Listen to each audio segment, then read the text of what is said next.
Yeah, what up?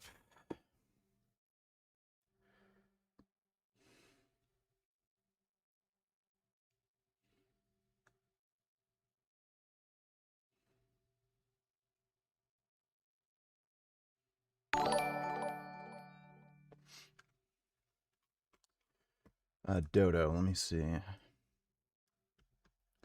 Are you ready for some more dancing? See, oh, no, we're not. No, we're not. No, we're not. We're getting awards. Somebody's getting an award. You want to see who's getting an award? Come on, guys. I want some energy here.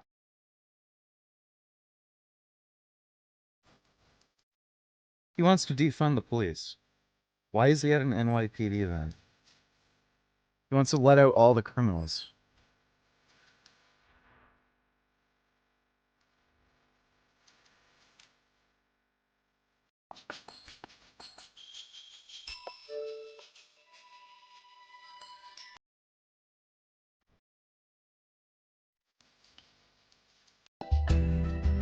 God, what's the deal with this stupid music?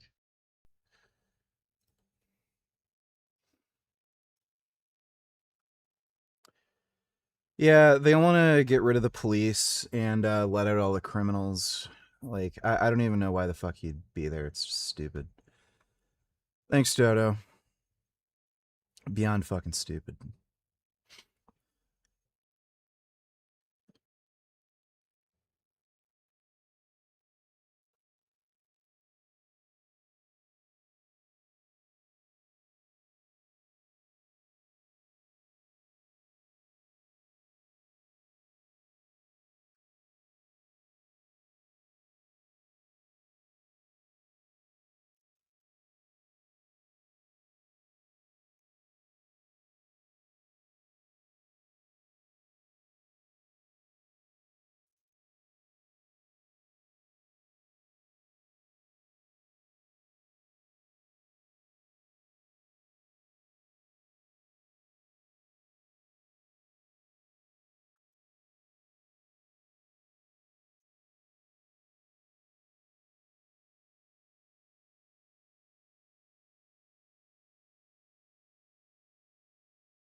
Well, they didn't just bring on trolls for Gary. I mean, that's just retards in their community that, wanted to come on and talk.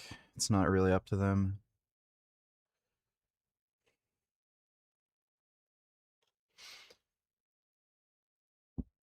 Ugh.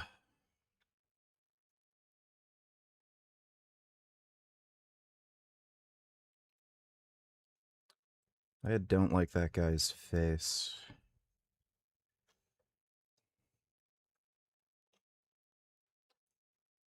I'm getting so many fucking videos with guns in them that I can't watch.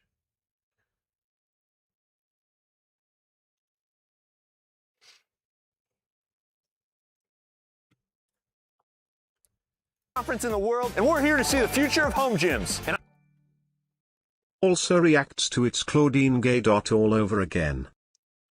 Let me take a look.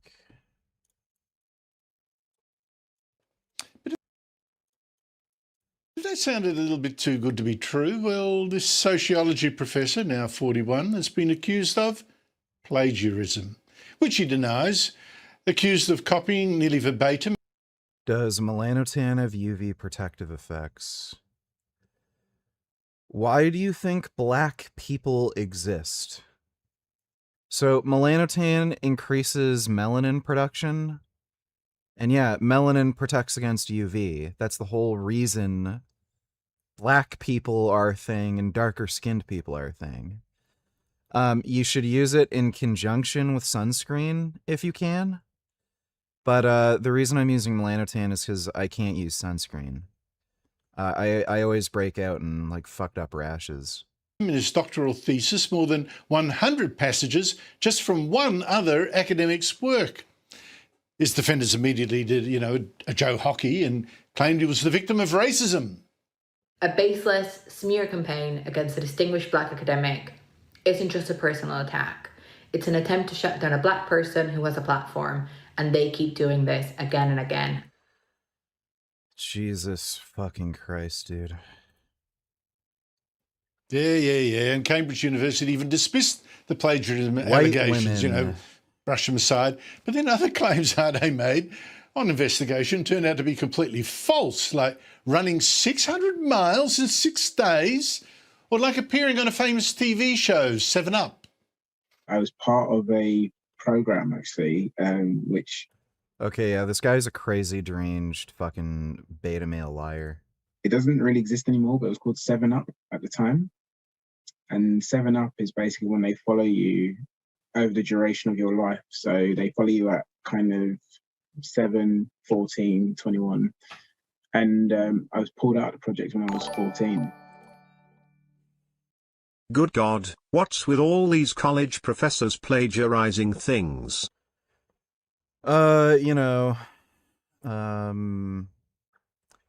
retarded. Thanks, Dodo. Small problem. 7 Up was first filmed 21 years before our day was even born. It also lied about fundraising he'd done, about foreign aid work he'd supposedly done, about a visiting professorship he'd never had, and on and on. Joining me from London is Talk TV host Samara Gill. Samara, great to see you, but what an amazing story. And the question is, how did he get away with it for so long? Goodness me, Andrew, I never want to... Well, he's surrounded by retards, and normal people aren't going to listen to this weird fucking tranny-looking, like, gay dude. So, yeah, that's how.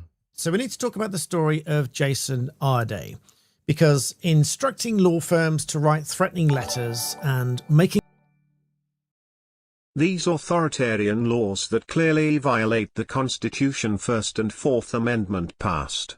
How the fuck are these politicians so stupid? They want to require IDs for social media, Google, iUse, games, Yoop. What's up, everybody? How are you guys doing today? Screen Act, talking Kids about Act, the Screen Act today, all the results for it, the Kids Act, oh, a little bit echo, Kids Online Safety Act, and all the above. Hope you guys are doing well. This is Europe. Hello, right? everybody. Wow, we already got some donations. So basically, ID age verification. So that's pretty unfair. And I know it gets frustrating sometime. And is this Texas? You barely hear it? Is it too quiet? Okay, I'll turn it up a little bit. Crews and shots. Dude, like, why are there these people who are fucking just absolute boomers who probably don't even have a computer? Like, don't know shit. And then they're the ones voting on this kind of horse crap. Like, these people are just so fucking ancient. Like, they should be retired. They shouldn't even be fucking working at this point. Like, look at this fucking guy. Dude, it's just, yeah.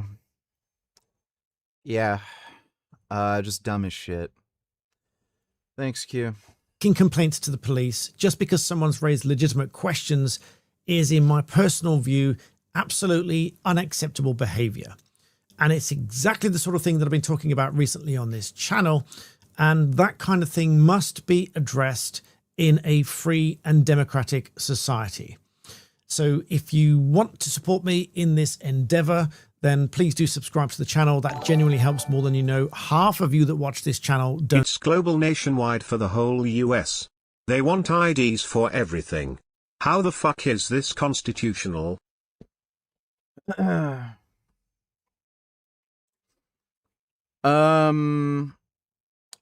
Yeah, that seems to probably...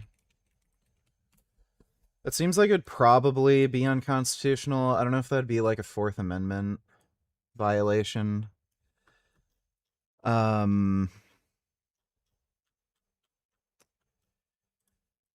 It'll probably end up being challenged in court at some point, if I had to guess, by somebody. But who knows? Thanks, Q. start drinking alcohol when they're a freshman in high school. It's absolutely absurd to me how there's not more education about this. You almost never hear any health professionals going into schools and advising kids on the risk of alcohol. A lot of the times it's the parents trying to enforce their will upon the kids. But if your parents just tell you to do something without explaining why, or tell you not to do something, a lot of the times it makes you want to do it more. Yeah. Right? Because you just don't like the authority. You want to be a free spirit. But if my parents were to say to me, look, here's what's actually going to take place if you do this. If you go ahead and you drink, you're severely giving a toll to your brain, absolutely neurotoxic. You're stunting your growth. Your collagen and skin are going to go to shit. Your liver is going to be terrible. Like, then I would sit there and be like, well, you know, that's not something I want. I'm not going to drink. But, you know, parents just don't have that level of thinking. So it doesn't make sense. People start. Yeah, parents are generally pretty fucking stupid. At least he tells people not to drink alcohol, even though he drinks himself like a retard. He's not as serious about looks maxing as he says he is. Like, he won't go to the fucking gym and work out properly. Fucking won't, like, eat a healthy diet and abstain from alcohol. Which is fucking weird, even though he says it, like, it disrupts collagen synthesis and ages you like fucking crazy. I think he's just kind of lazy. Don't subscribe, believe it or not. It is free. It's a big button down below. Please do that, and let's get on with it. Now, if you're not familiar with who Jason Arday is, let me bring you up to speed a little bit. He's been all over the media just recently, and he's at the center of a growing row over allegations of plagiarism. In short, he stands accused of copying and paraphrasing chunks of other people's work and dumping them into his PhD thesis without proper citation. And it doesn't stop there. A whole range of other claims that he's made about himself have also come under scrutiny, many of which to the point that at least 2 universities have now put out statements that appear to contradict what he said, which I'll come to in this video. And a charity has publicly cast doubt on claims that he's made. They've said that we don't send people to do that kind of work. And to top it all off, this is a man whose entire public story rests on the extraordinary premise that he didn't speak until he was 11 years old, couldn't read and write until he was 18, and then went on to be the youngest professor in the history of the University of Cambridge. It's a remarkable story, and that is precisely why the questions being asked are really important. So, yeah, this guy is just a crazy wacko liar. So that is not to detract from anything that he's achieved, anything that he's accomplished. But we do have to look at these allegations. We do have to look at the questions that have been raised. And we do have to sort of raise an eyebrow and a bit of a frown over instructing law firms to write letters to threaten a news outlet from publishing the story, and reporting a journalist to the police for asking questions. And then the police investigated this for 4 months. And the journalist only found out about it because the police rang up to say, we've dropped the investigation. This is outrageous. We have to stop looking at these things in this way. If someone raises a legitimate question and criticism or whatever, we need to answer it. You know, if someone asks me where I got my degrees from, I can tell you, and I have the certificates, and you can ring them up and check. And there's nothing wrong with doing that. So let's look first of all at this article here. The news outlet killed a story on plagiarism allegations after he hired this law firm. So this goes back to September 2025. This is from retractionwatch.com. I will link all of these below. Anything that I say in this video is either reporting on factual events and news reporting, or it is my personal opinion. And I encourage you to read everything and form your own views. Don't just base it on anything I say or even the bits that I show you on here. Go and read them all in full, form your own opinions. And these are my opinions for what it's worth. So in a moment, I'm going to come to the bombshell article by Nathan Kofnas, which compares these allegations of racism side by side, and we'll have a look through and see what we think. And while we're at it, you'll also find in the description links to other articles, one by the BBC, one by Alison Pearson at The Telegraph, and also a fairly comprehensive one by Donna Louise over on X. And so I'm going to be back with this in just a moment. If ever you've used AI, then listen up, because a Reddit post went viral just recently because somebody discovered. I'll put that as a link in the description below. So this goes back to September 2025, when Times Higher Education had a bombshell story in the works where this star sociology professor, Jason Arday, at the University of Cambridge, had allegedly plagiarized parts of his PhD thesis and several journal articles. In one of the articles, borrowed text that appeared in quotes from subjects that the professor claimed to have interviewed himself. Now, I've got an anecdotal story that I'll tell you in a little bit as well, which for me brings much of academia into question and why we should question these things. It's the very premise of why these things are peer reviewed in the first place. Now, this says, after Arday instructed Carter Rook, who is a leading defamation law firm, to send Times Higher Education a letter, they killed the story, according to 3 sources. Thoughts on taking Anavar for first-time steroid user? Well, Anavar is extremely safe. It doesn't really do anything, so it's not going to cause gyno. You're very unlikely to get high blood pressure from it. It can raise hematocrit, but it's not a big deal. Like, that's really all it's going to do. It is liver toxic, but it's the most mildly liver toxic steroid.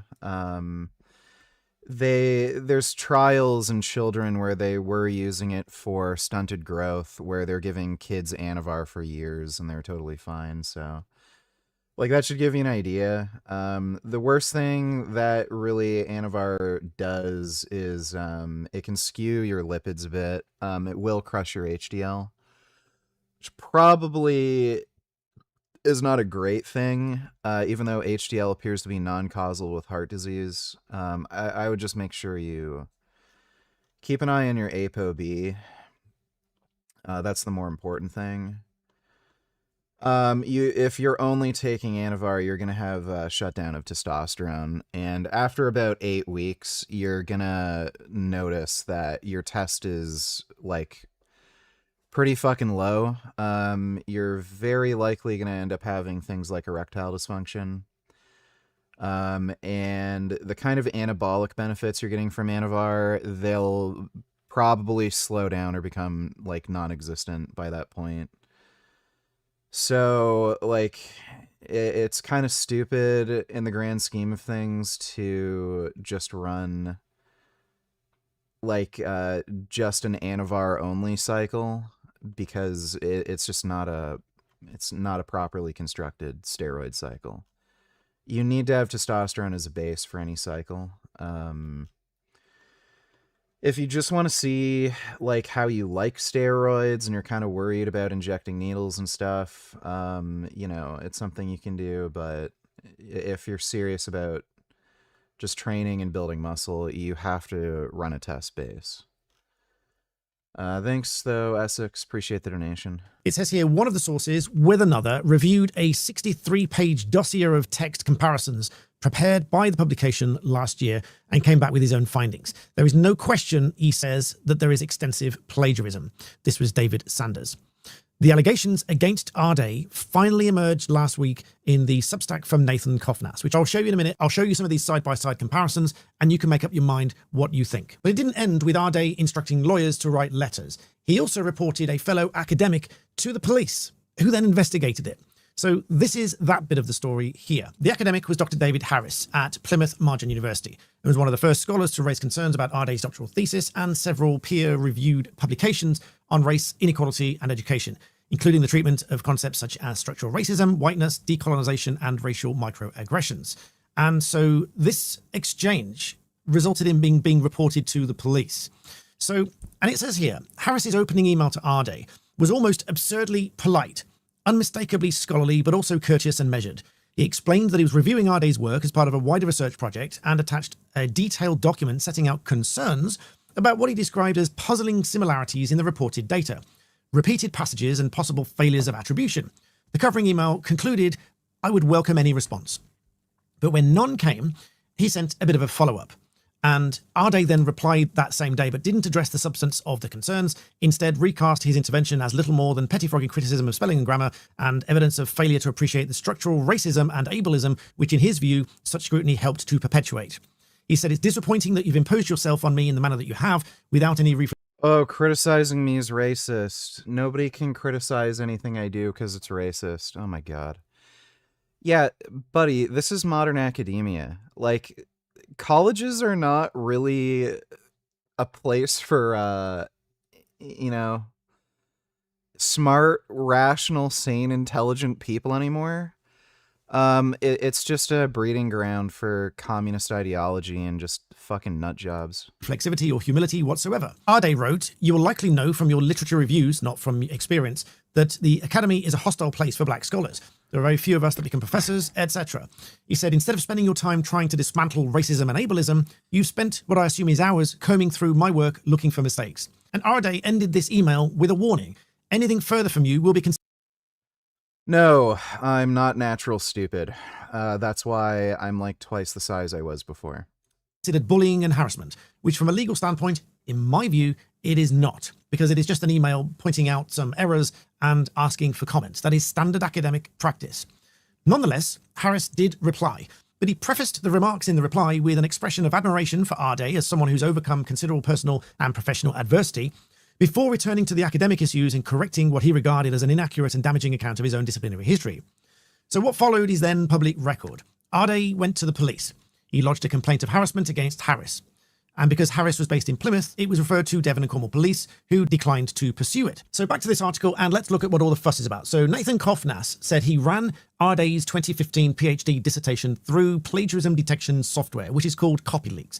What it does is you upload their work to this, and it searches through any other work that's been submitted, it references it, and tells you which bits are either verbatim the same, word for word the same, or paraphrased or with minor alterations, because making minor alterations doesn't trick the software. It is very good at doing this. I've been an examiner at a law school, and I've seen the way that this software spits out work and says, this is, 80% the same as someone else's work.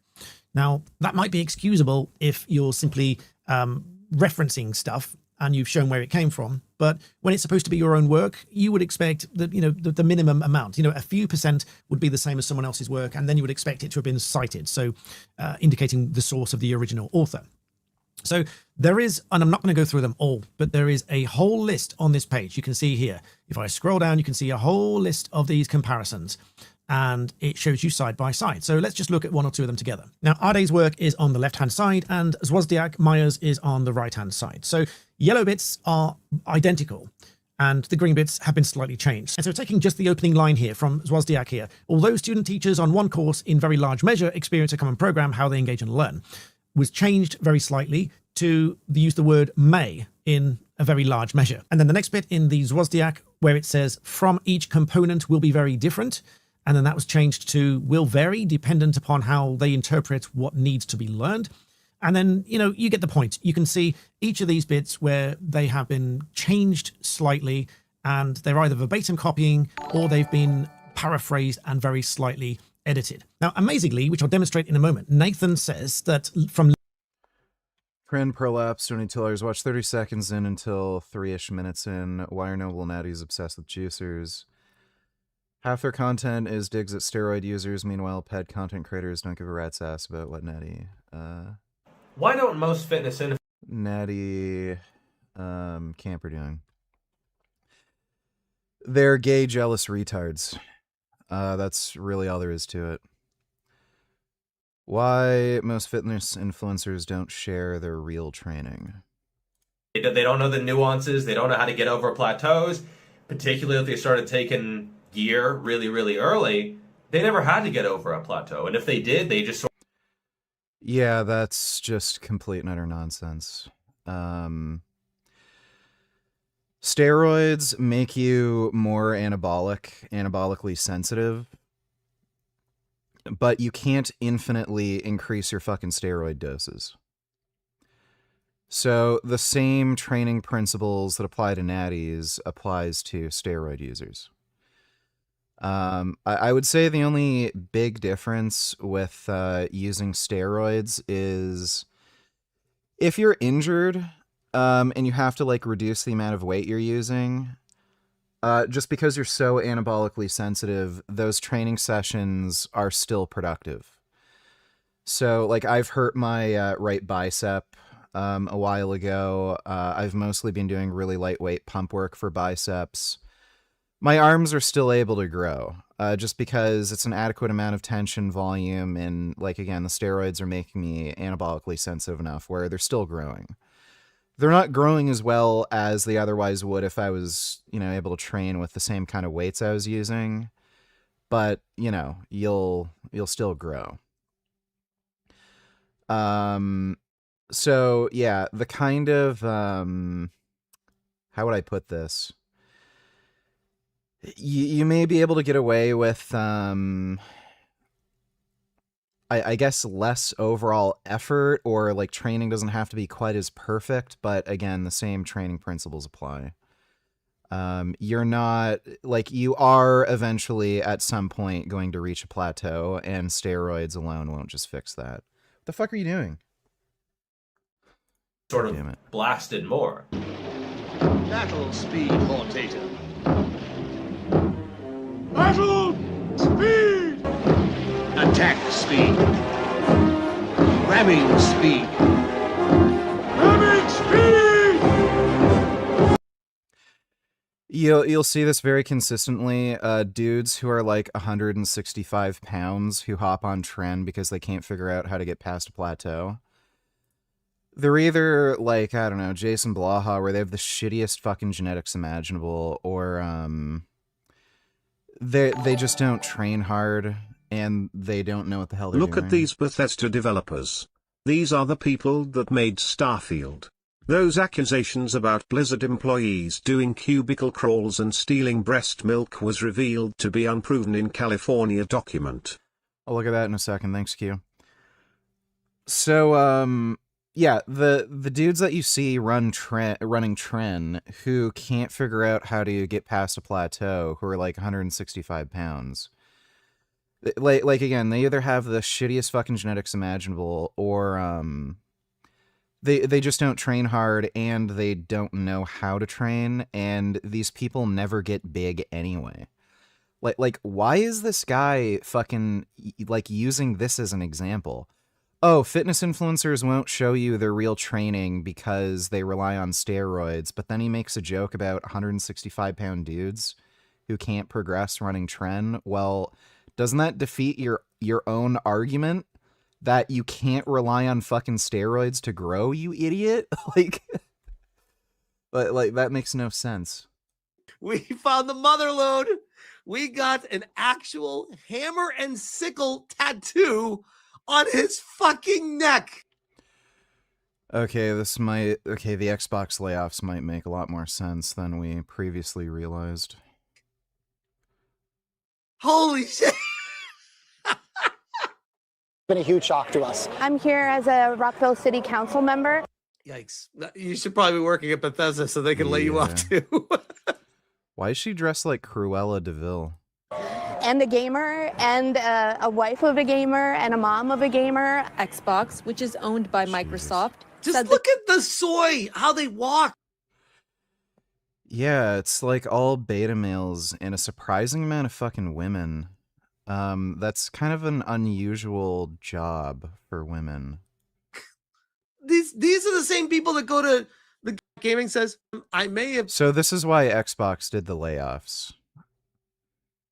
Yeah, they were literally just cleaning house of all the gay retards. That's what it was.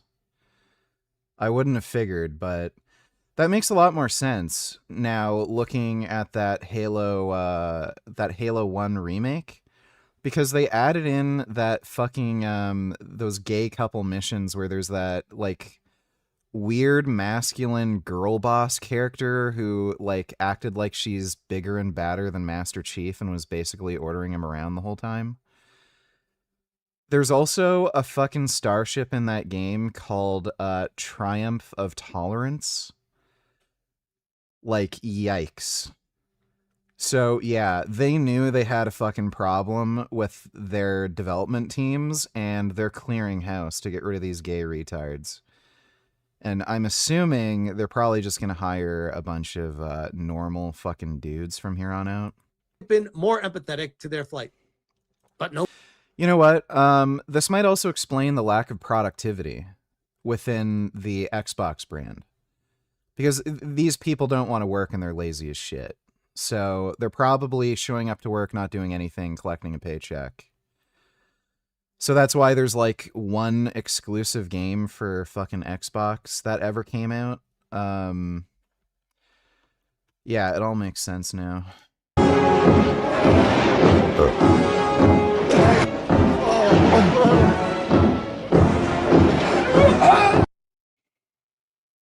They have no idea how to train. For them, as long as they go in and they move the steroid. Did you also reach a lower body fat percent that you otherwise could have, Natty? What do you mean by that question? Like, I could in theory reach whatever body fat I want naturally. It's just that you're gonna end up losing more muscle. And you're gonna feel like shit. I've dieted for a competition before naturally. It's like one of the most horrendous things you can ever experience. I had a severe ED, literally could not get an erection, and I had some of the most severe depression and agitation I've ever had in my fucking life. So dieting like super lean as a natural is just fucking stupid. You might look good, but you literally cannot have sex with women. So what's the point? Thanks, Pablo. Steroid-infused blood to their genetically gifted muscles, they're going to grow. And this is where you might hear some IFBB pros say some kind of ridiculous and seemingly out-of-touch stuff like, oh, diet is the most important thing, or it's the hardest thing. Well, yeah, if you... Yeah, buddy, these huge, massive pros are like 300 pounds at like 10% body fat. No shit. Like, it's not uncommon for these dudes to be eating over 6,000 fucking calories a day. That would be the hardest fucking thing. And not only that, the steroids themselves that they're taking also affects their digestion. So, they're taking drugs that can negatively impact digestion while also having to eat an absurd, ridiculous amount of fucking food that no normal fucking human being on the planet can eat. Yeah. Eating that much food is the most difficult fucking thing for them. This guy has no fucking idea what he's talking about.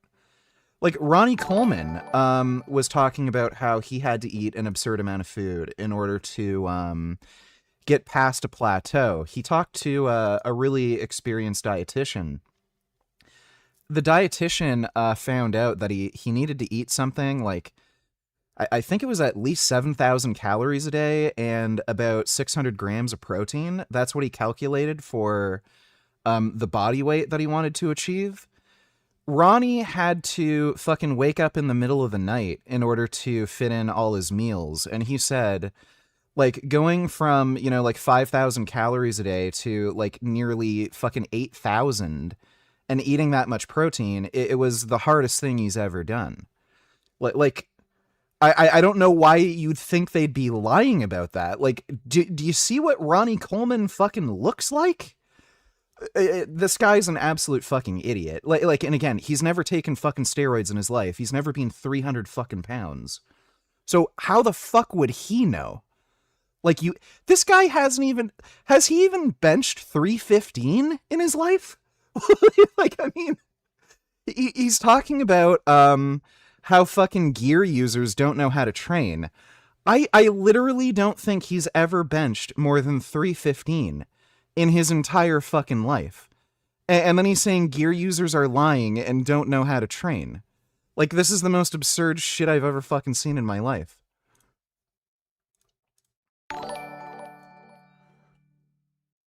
"27 years old. Lifting 10 years 650 test, 160 free test. Thinking about going on low dose test. But knowing it will be a lifelong treatment once I start is my only thing against it. Thoughts?" You can stop if you don't like it, and in all likelihood, your test levels will return to normal. So, yeah, I would go into it assuming it's a lifelong commitment, but generally speaking, no. Once you cease testosterone treatment, your test levels go back to normal. Connor Sinan, he made a video about this. He was blasting steroids, and he ended up getting arrested in Japan for a stupid reason. He accidentally kept cocaine in his pocket from a party. He ended up going to Japan. Airport security found it, and I think he was locked up in Japan for, I think, 2 months. Once he got back to the States, he tested his testosterone, and it was over 700. which is exactly where it was before he hopped on gear. So if you're like, if you're a young, healthy person, and especially if you haven't used steroids for that long, in all likelihood, it's not really going to affect you if you come off. So if you take steroids for a few months, you figure you don't like it for whatever reason, you can just come off, and probably after a month or two, your levels will go back to normal. That's usually the case for vast majority of people. I would almost guarantee you're like, at least if you have a good experience and you design a cycle appropriately, you're not going to want to come off. I always recommend start at 140 milligrams test per week, split into daily injections. So for 20 milligrams per day. Start from there. You're probably not going to over aromatize. You're probably not going to have issues with nipple sensitivity, blood pressure, anything like that. Just stick at that dose for at least a month, ideally 2 months. And then if everything's good, you don't have any issues, go up to 210, so 30 milligrams. See how that goes. And then, just kind of go from there. I started off at 210 milligrams. I gained 20 pounds of muscle in the first 2 months. That dose was a little too high at first. I did have like nipple sensitivity, and I had to take an AI for a couple days, but then my body adjusted pretty quickly. Your body needs to get used to exogenous hormones. So your glands are going to be especially sensitive, and you just need to give your body time to adapt. But yeah, I haven't had any negative experiences with any steroid. The only problem that I actually had was with growth hormone. It lowered my T4 thyroid. Growth hormone increases conversion of T4 to T3, and my T4 ended up being low, and I ended up having a weird side effect where it caused extreme water retention. I was dealing with that for, I think, almost 2 months. Yeah, it was like about a month and a half. And then once I figured out it was just low T4, I just took Synthroid, and that cleared it up. And since then, I haven't had any problems. I've even been on Tren for the last little over a month, like month and 1 week. Tren, I literally feel healthier on Tren. My mood's better. I sleep better. I'm actually more calm.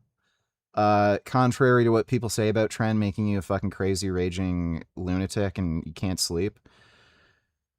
My mood improved on Tren. And my cardiovascular performance is better too. I've had absolutely no issues so far.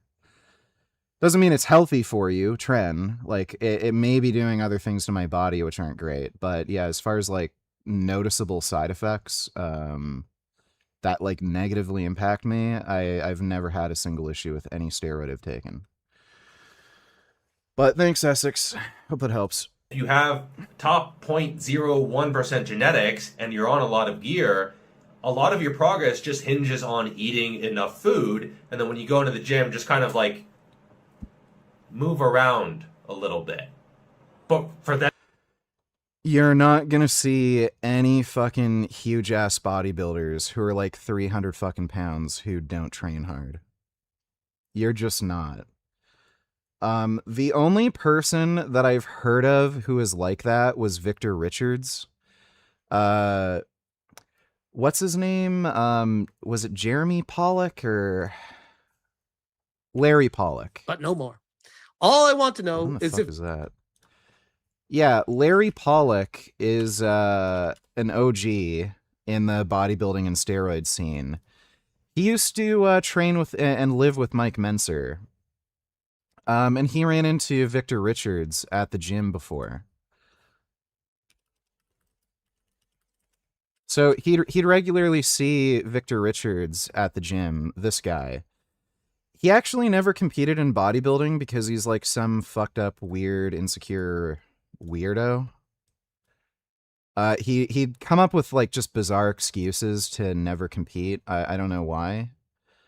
But this guy was absolutely massive. You can look up photos of Victor Richards when he was a teenager before he ever hopped on gear. This guy already looked like he was on steroids before he was on steroids.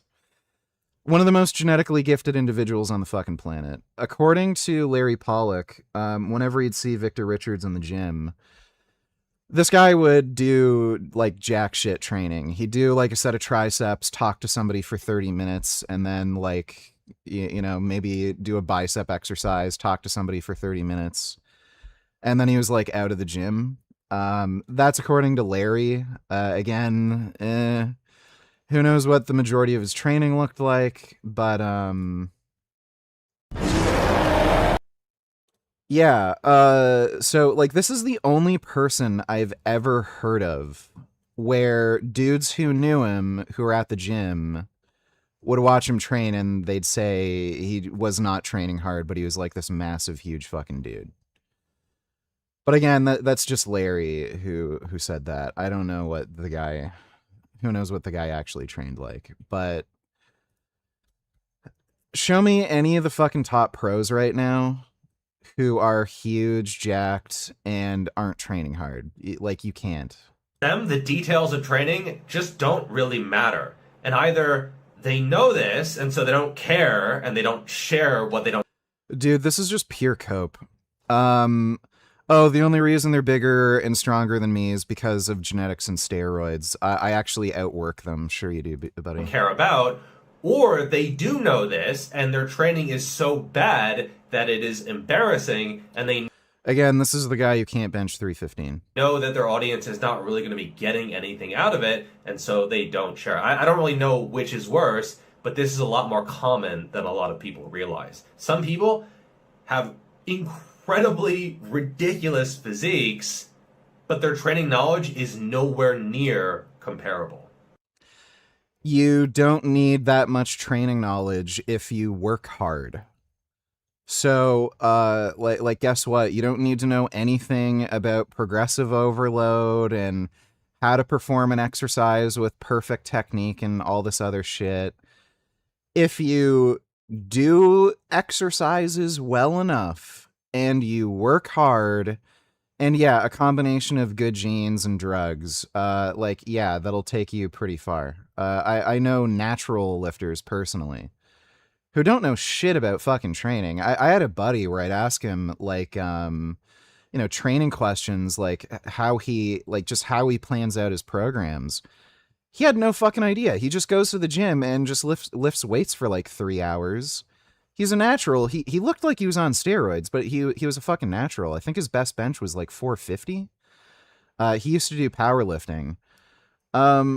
There's just people like that who just never bothered to need to learn because they just didn't have to. They just worked hard and they had a combination of good genes, so they never had to learn how to train. And they can't give you their genetics. They can't give you... Oh, I guess nowadays a lot of them, they do share their cycle and they link in the bio. This is my... You're probably not going to get the same results anyway, but I guess a lot of people are no longer sharing training knowledge. They're sharing the drug knowledge instead, which... Nobody really does that. Like, people will ask me about what I'm taking, and I always preface it with, like, don't do what I'm doing. Like, you can't just hop on the same amount of steroids I'm on and then expect to get the same results. Like, I always tell them, start off with just test 140 milligrams a week and then just slowly build up from there. Like again, you'll never see top pros like Wesley Vissers, or anybody, who, like, there's a bunch of pros who do podcasts and talk about their cycles and shit. Martin Fitzwater, he's another. You'll never see any of them recommend, oh, this is my cycle, this is what you got to do to get big. Like, anybody who knows anything about steroids, like, they know how to take them. They're not going around saying, this is my cycle, copy it. It doesn't work that way. That's a whole host of other issues right there. And there's this old phrase, better to remain silent and be thought a fool then open your mouth and remove all doubt. That is what happens often when you see someone train. There were guys where I was kind of on the fence. I wasn't really sure. Are they actually knowledgeable? Do they know? And then you see them train, you're like, oh, okay, no, like, they're just lucky. They got in really good with the genetic side of things, and they're on PEDs. That is what is driving their progress. And so they don't actually provide a lot of value to their audience, and the smart ones stick to just selfies and inspirational quotes, because that's really all they provide. And social media isn't really social media for a lot of I mean, like, good genetics or not, like, you have to be doing something right if you get big and strong. So, like, there has to be a hard work component, at least. You have to at least be doing the exercises well enough in order to get a stimulus. You have to have consistency. So, like again, show me anybody who's, like, fucking turbo jacked who literally has no fucking clue what they're doing. Like, literally no clue. Like, who's an example of somebody who's just a complete fucking dipshit who doesn't know fuck all about training? Like, we're talking below Blaha levels of training knowledge. Who's that retarded skinny dork kid who is on, like, MK677, who, like, dates OnlyFans models who take advantage of him? Does anybody know that guy? What's his fucking name? Like, I've never seen anybody who looks like Mike O'Hearn train like that kid. You know? So, like, what is he talking about? these types of accounts, but if you ask them why they're doing something, why this... Frank Tufano. Yeah, why didn't that come to mind? I've never seen anybody who looks like Mike O'Hearn who trains like Frank Tufano. Like he's literally imagining a person in his fucking head. And it's like, give a fucking example, buddy. This many reps, why this many sets, why this exercise, why this type of technique. Often they just can't, they haven't really given it a lot of thought, right? It's just maybe instinctive is the most charitable way to put it, or just not having a clue. Number two, training, especially when you're quite advanced, is very, very individual. I know some advanced lifters where their volume went down significantly just because the weights they were lifting were very strenuous and taxing on the joints, on the central nervous system, on the mind, right? Like doing 5 or 6 plate RDLs. You're not going to be able to do as many sets of that as when you were smaller. On the other hand, I know some advanced lifters where their volume kind of just went up and up and up. So it could go either way. And this is where it is very individual. And this is where you get people just copying your program. I used to put out my exercises and how many sets I did. Honestly, Eric Helm, like, I don't know why I'd give Eric Helms as an example. No shit, his volumes, like, increased over time. He wasn't growing. He's small. He's not particularly strong. So, like, when you're out of all other options, yeah, do more to see if that helps. And I guess that worked for him, but, like, the guy's small and not particularly strong. You can just look at him. And also, like, I mean, how long has Eric Helms been fucking training for? Like, bro, this is what the guy looks like. And this guy has been weight training for, like, decades? Like, he's kind of an older dude at this point. Like, he's been lifting for a fucking long time. And, like, this is, like, yeah, this is what the guy fucking looks like. As an advanced trainee. Like, I'm not going to say he has a bad physique when he gets, like, lean and shredded and shit for a show. But, like, after several decades of training and you've just been stagnant for so fucking long, why have you not hopped on gear? It's just... And, like, again, this is peak, I feel like shit, I cannot get an erection, I want to kill myself. because I'm natural and that's the only way to get this lean as a natural. And then like when he just can't handle it anymore, he just looks like a normal fucking dude. Like this is him. Like literally normal fucking dude walking around where he feels comfortable as a natural with like a reasonable body fat. And it's just weird to me. You're so into training and fitness, and this is the best you can fucking do. Like, as a natural, like, why the fuck hasn't this guy hopped on fucking gear? It's just so weird to me. So, like, yeah, when he's fucking ripped, like, he looks like anybody would look good when they're fucking ripped, but, like, he's small as shit. Like, look at his fucking shoulders and neck. Like, just, he's small. So, like, this is what you fucking work for, like, decades? And then, I don't get it. I really don't get it. Like, if he looked like, Jeffrey, Jeffrey looks great for a natural. I can understand somebody like Jeffrey not being particularly motivated to take steroids because he already looks great. Like, he's mogging everybody in the gym. But yeah, if you're like Eric Helms, where nobody can even tell you fucking work out when you're like at a reasonable body fat percentage that you can sustain, it's like, what are you doing? It could go either way. And this is where it is very individual. And this is where you get people just copying your program.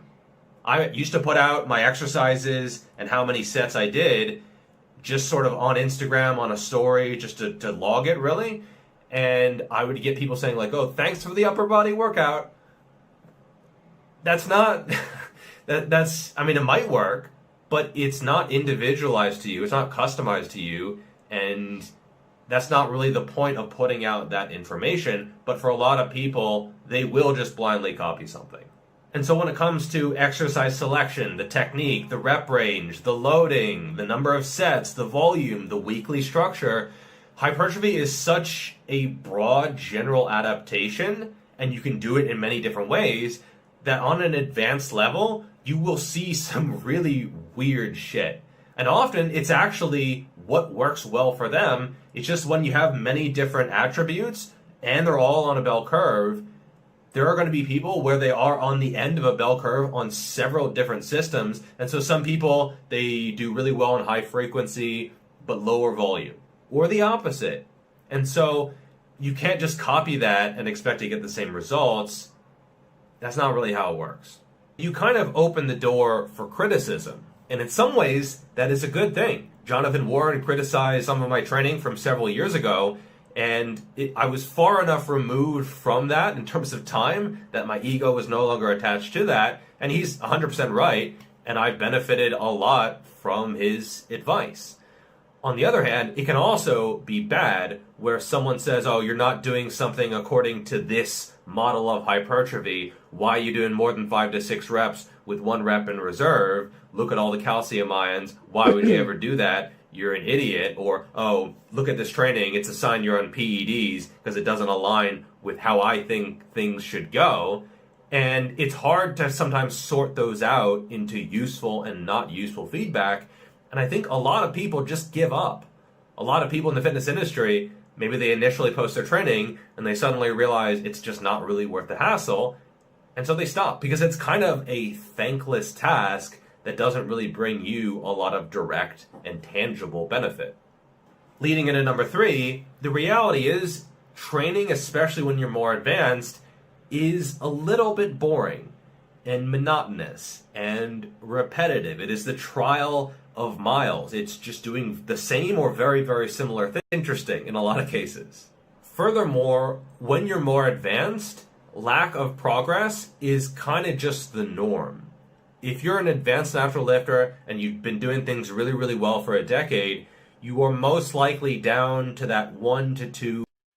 I see people say all the time, swapping this exercise blew my arms up, but how can you know it was the exercise change, not just being consistent would have worked with the original exercise?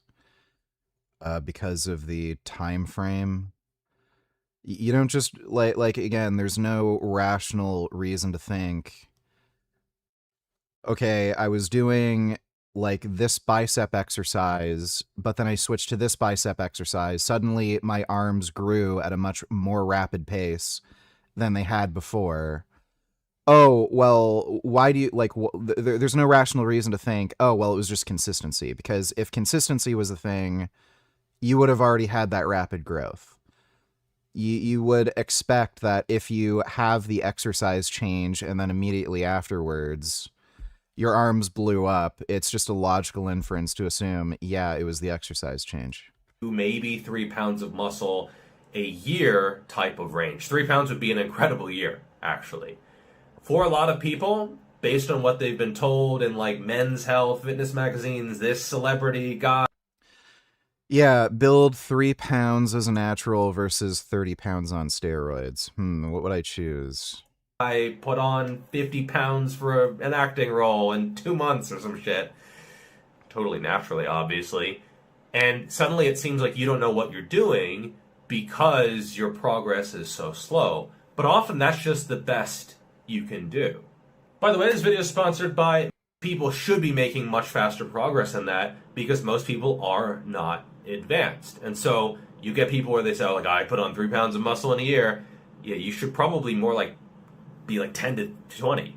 Number 4, liftflation and physique inflation, both very, very real things. And I've gotten questions from aspiring content creators who feel like they're not big enough to create content or they're not strong enough to create content. And my advice is just get started. At the very least, it'll be the opposite way around. Okay, dumb video. Literally the first paragraph of the introduction to his dissertation on page 17, Ade relies heavily. Oh. Did that not? Wait.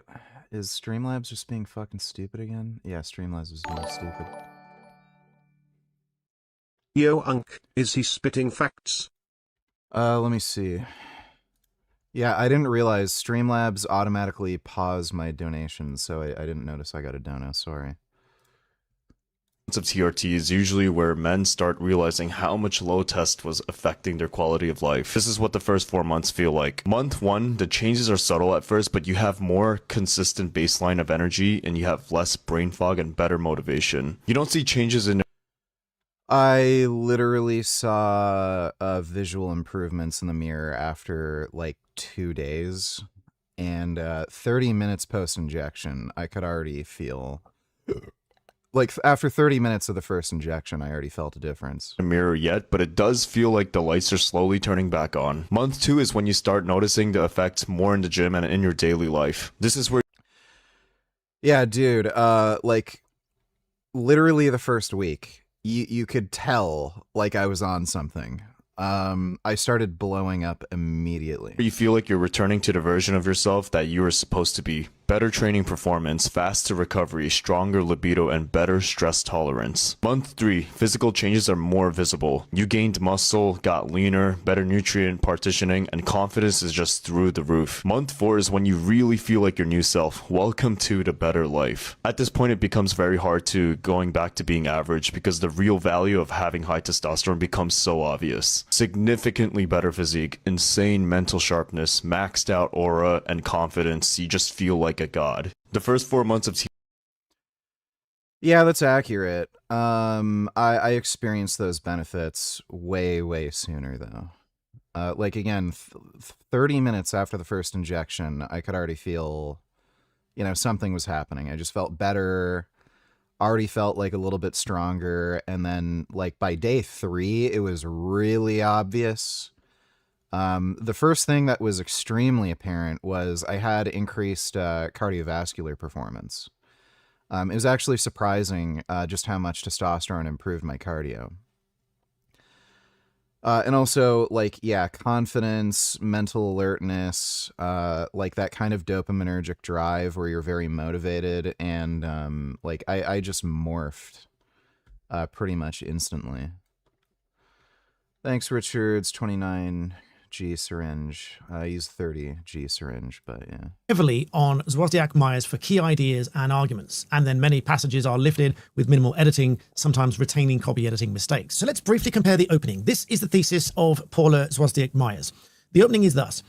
I don't give a fuck about your dumb baby console and you not being able to buy one of the shiny, stupid little discs you like. That's my thoughts on Sony going disc free. As they embark upon a program of study in initial teacher education, student teachers do so with the expectation that by the time they complete their course, they'll be suitably equipped with the knowledge, skills, and understanding required to enter the profession as newly qualified teachers. So let's highlight that bit and we'll move it down and compare. So let's move that bit down. So this is borrowing the idea, in my personal opinion, rather than actual copying. So the bottom one is Paula Wozniak Myers. The top one is now Arday's.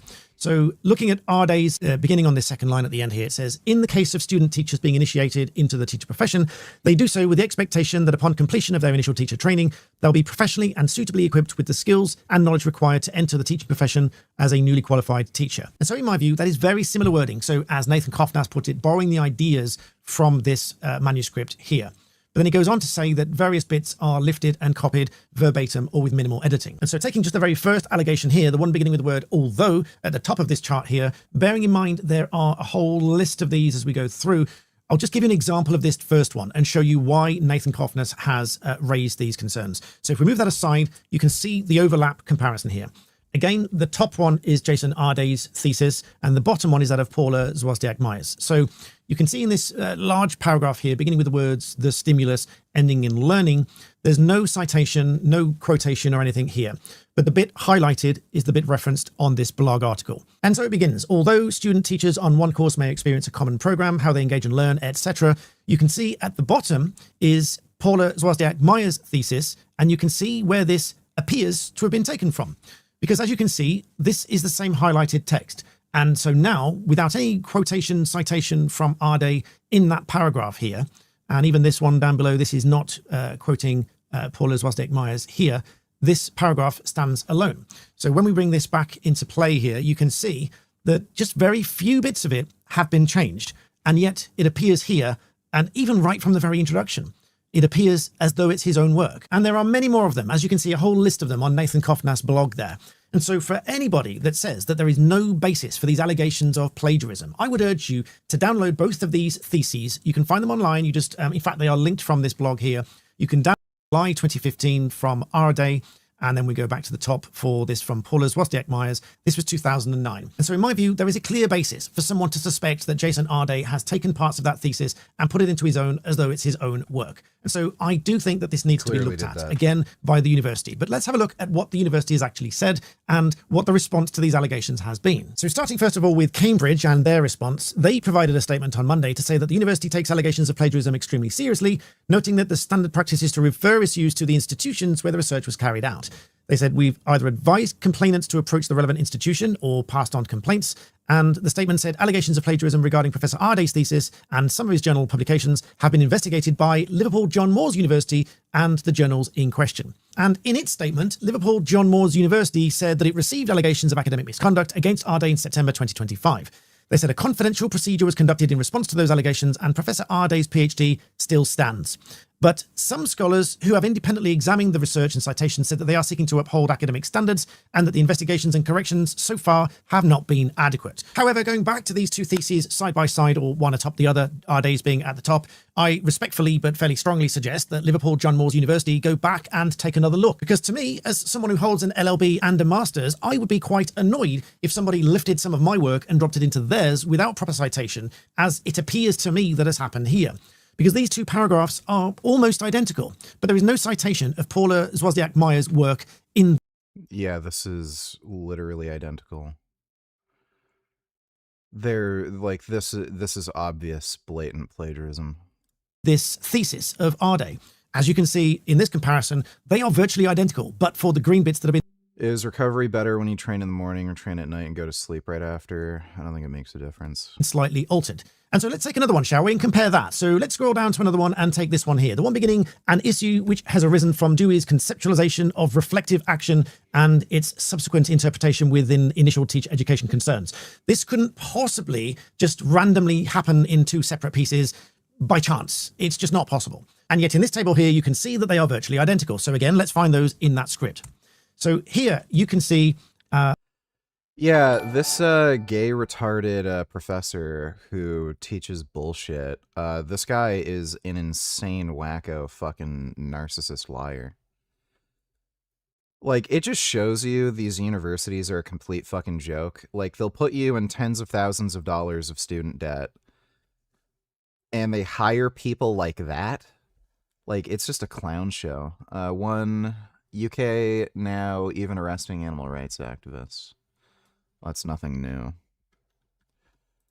Over an online post. We Sussex Police have received a report from a different force saying that they've received a complaint from a member of the public or a business saying that they believe some false allegations have been made online about them. They're saying that I posted something about disposing of so many beagles. Yes. 35 stone of dead beagles were treated as frozen waste and driven to an incinerator in Ipswich to be burned. If they're just breeding dogs, why is there so much animal anatomical waste coming from this place? And they're saying that that information passed on your platform could lead to, you know, have a harmful impact on their business. Why are the police intervening like this? This is a civil matter. Like, it's just retard. Like, the UK is the dumbest place on earth. Rather frightening. Like, by the way, why are these people even talking to the police? Like, don't open your door. Just tell them to fuck off. That a company... Like, look at this faggot little bitch beta male and this, like, other dumb cunt. It's like, as if I even want to fucking talk to you about anything. Like, get the fuck off my doorstep, pussy. Can make a complaint about somebody like me and have 2 police officers turn up on my doorstep like that. So they've asked us to just come and have a chat with you today and see whether or not you would accept what we call community resolution. What is that? Like, what is this? Like, this is just so baffling to me. Like somebody can just complain about something you said that you thought was annoying and they can get the police on your ass? Like I'm still confused why British people even open the door for cops. Just tell them to fuck off. If they want to file charges, then file charges, but I'm not talking to you. So all it is, it's a piece of paper here, and it's got some conditions on it, essentially. Yeah, take the paper, spit on it, and throw it back at them. And all it is if you were to agree to the conditions, which we can go through, you would sign it, and then it would just go on record to say that you've agreed those conditions and moving forward, basically. Yeah, but no what is it? else. What do you mean, what conditions, though? The agreed remedies would be to complete an online thinking skills course, and the second one is to complete an online impact. That's up to you.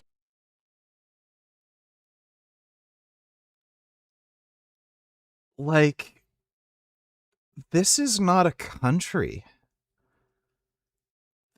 This is just so absurd. I didn't even know this was a thing. It's like life is permanently elementary school. Like this is something I had to do when I was in like the fucking 6th grade, where my teacher was upset that I like called another kid a retard.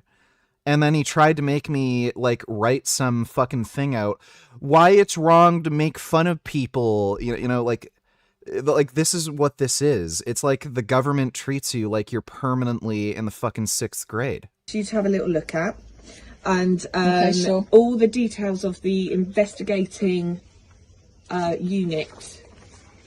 Like the most baffling thing about all of this is why they even open the door for the cops anyway. If cops knock on my door and I didn't call them, I just tell them to fuck off. Simple as that. Why do they even talk to the police? Just tell them to eat shit. Really weird. Like, British people are clearly way too fucking polite. Thanks, one. And I'm taking you with me. Come on.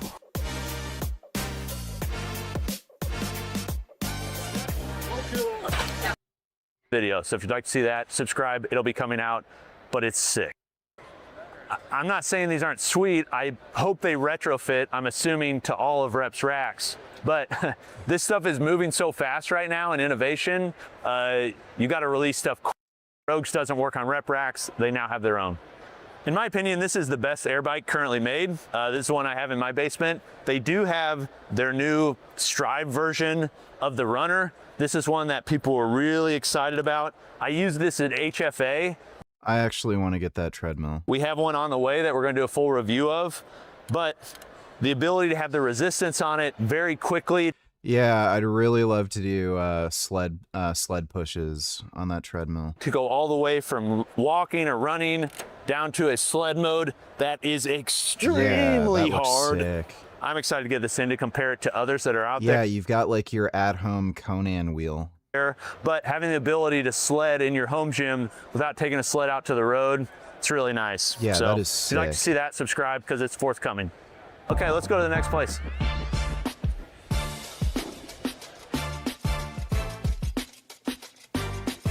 We are here in Fringe Sport land with these jerseys are sick. Thank you. I would really like those jerseys. Head of product, head of media, and we're going to walk through some of their equipment. Slim Jim was launched a couple of months ago now in one of its possible configurations. You have another one that's Fenrir. not separate, right? Yes, the Okay. Fenrir, Yeah. more traditional setup.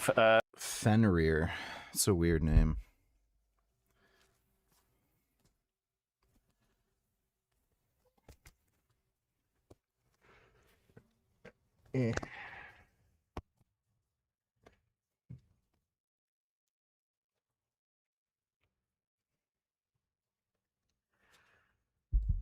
This mask is somewhat uncomfortable.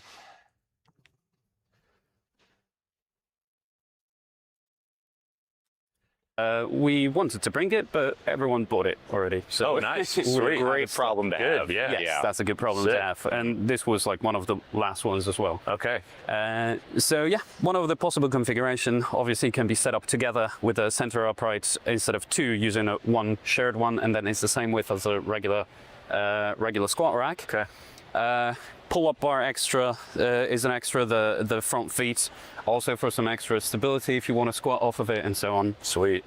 And yeah, 2 to This feels more comfortable than when I put it on the first time, so I think it might have to be broken in. It's just the the white part is like stiff. I think once it gets broken in a bit, it'll be better.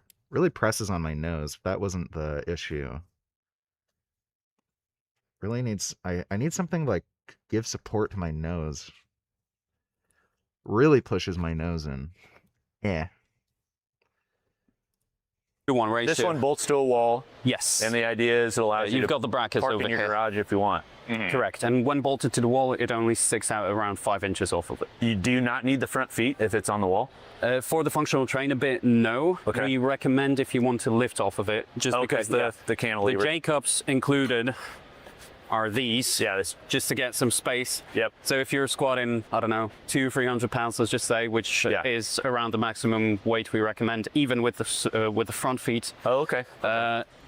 Just in case the studs aren't in great shape. That's definitely enough for Tim, but for me. The new things. That's the Cloverfield cable tower. Okay. With the Gatlin lat seat.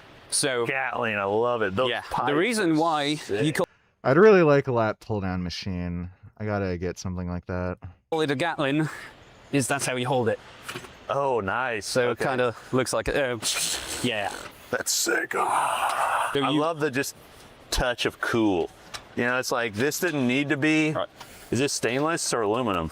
This is stainless. Okay. So Magnetic. yeah.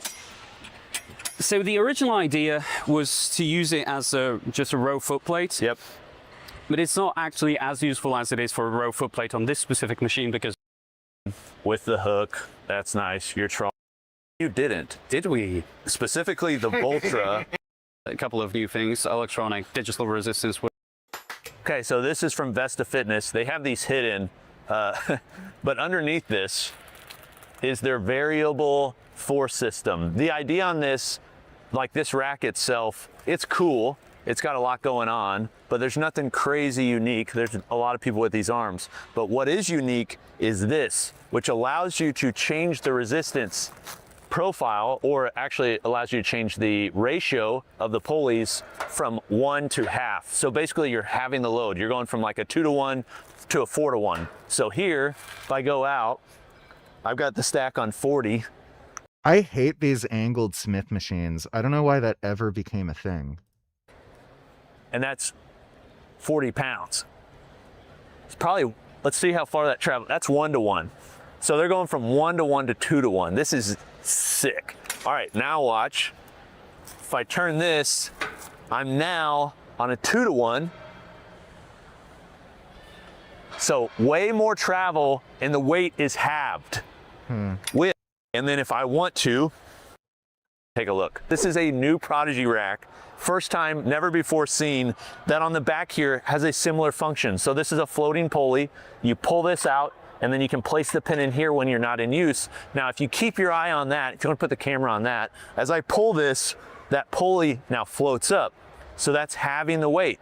And then if I want to increase the weight, put that in there, and now it's going to lock in, and the weight is double. Now your travel is less, but the reason that matters is because if you're doing lap pull downs, you want to maximize the amount of stack. But if you're doing things like cable flies, sometimes you want to get further out, especially if you're using something like their stability pad. So this allows you to do that. Now, this rack also has their new arms. So these arms are primified. I mean, of all the arms that are out there on racks, honestly, these are some of the most stout.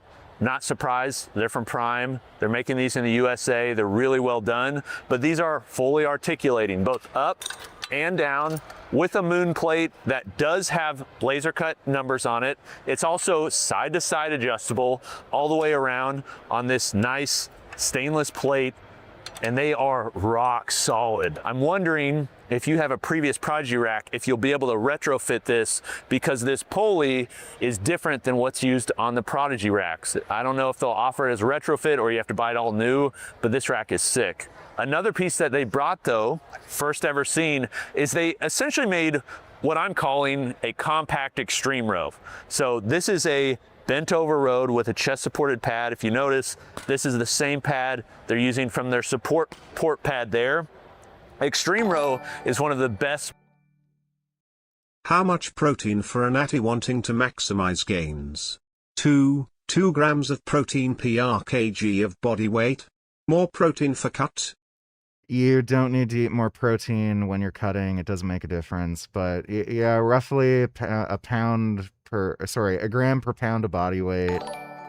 It's fine. You're not really going to get much more benefit. How much from that. protein for a natty wanting to maximize? Yeah, you already don't need that. Yeah, so just a gram per pound, roughly is just fine. And you don't need to eat more protein on a diet.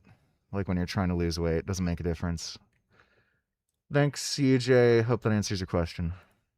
Bent over rows you can buy, but it is massive. They've taken that platform and compacted it so you can do it standing instead of having a full bench. So this articulates both forward and back. This comes up and down, but then the angle of the pad also changes. So you can dial this in for whatever height you want, exactly where you want, but then the handles, just like the extreme row, also change angles. So you've got this where you can change the angles for pulling, whether wider out or closer in, and you can do it with a single that feels arm. better. I think the mask just needed to be broken in. This thing feels incredible, but the nice thing is you can vary it up quite a bit because you have this pad that changes so much, so you can hit different parts of the back, whether you're upper back or lower back. This piece is amazing. One thing that I took from one of their machines, I own the incline press bench. I took that out so I could shove in a utility bench and use it at different angles. I don't think they took. I have not liked a single one of these plate-loaded chest press machines. They always feel like shit to me and hurt my shoulders. Took that idea from me. It's probably something they've been working on a while, but this now goes from an incline to a flat.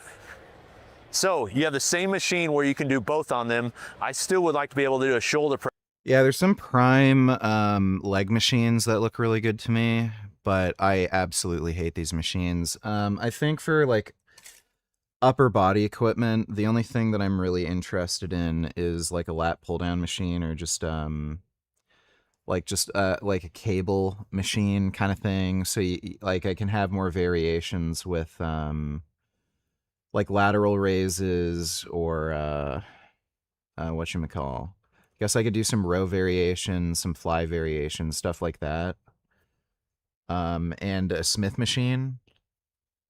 But yeah, I hate these. Especially the ones that converge. The machines that converge, they're super wide at the bottom, and they always just wreck my shoulder. Press, so that's why I like having my utility bench that more than this. Yeah, they do a lot more. They've got a spring-loaded, basically spotter pin. It allows you, like on really high-end machines, it allows you to have a foot plate on a press to basically help offload, and this is just built in. So you lift this up, and then now it's here. Take the spring off, and then when you do the movement, it drops down. Pretty cool. That's kind of cool. Yeah, I still hate these. They're fucking stupid. And now I can press. Now these adjust and break down a lot of different ways. Perfect.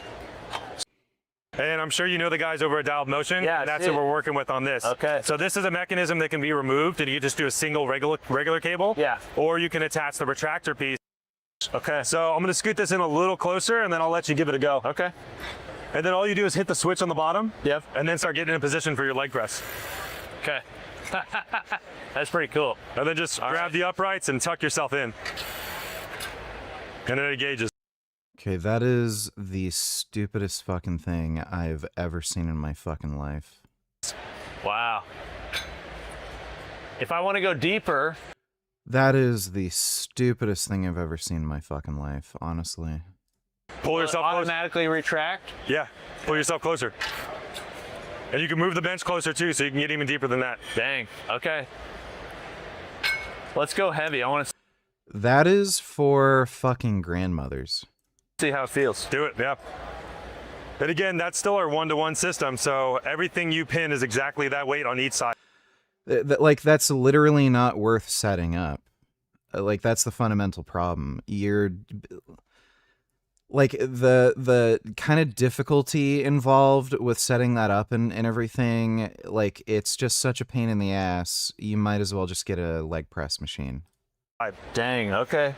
That and is that's a new foot plate we came out with too, dumb. so we put a new wider, has that new... Yeah, just get one of these or one of these. Like, why the fuck would you even bother? That new layer on the top. Like, that's not a cheap machine either, so, like, you can't say, oh, well, it saves money. Like, if you can afford that, you can afford another leg press machine or something. That's just actually stupid. Top of it, yeah. Still get your calf block. What I love about the new adjustment is it's a ladder system, so instead of using the pop pin, yeah, you can just grab this, These machines I generally like. drop it down in position, and you're ready to go. Sweet.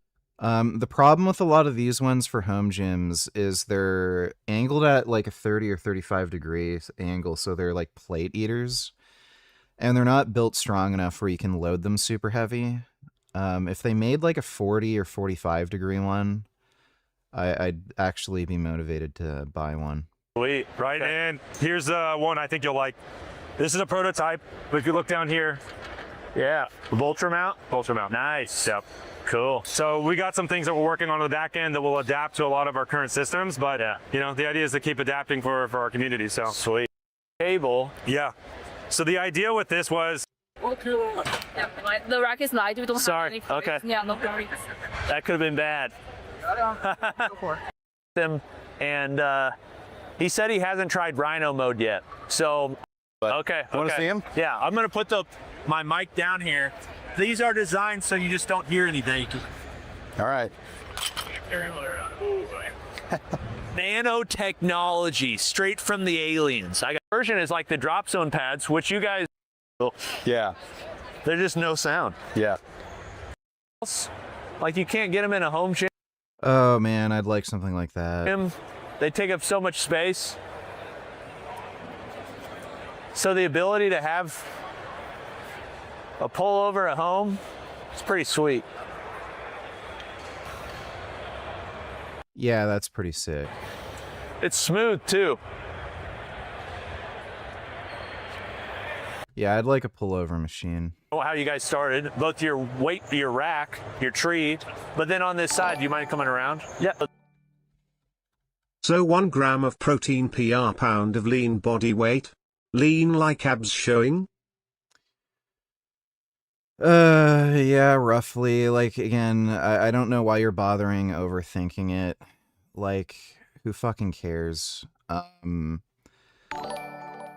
These things don't... Do you think Gotis is more malicious or more retarded? I think equal amounts retarded and malicious. He is as stupid as he is evil. Thanks, Andrew.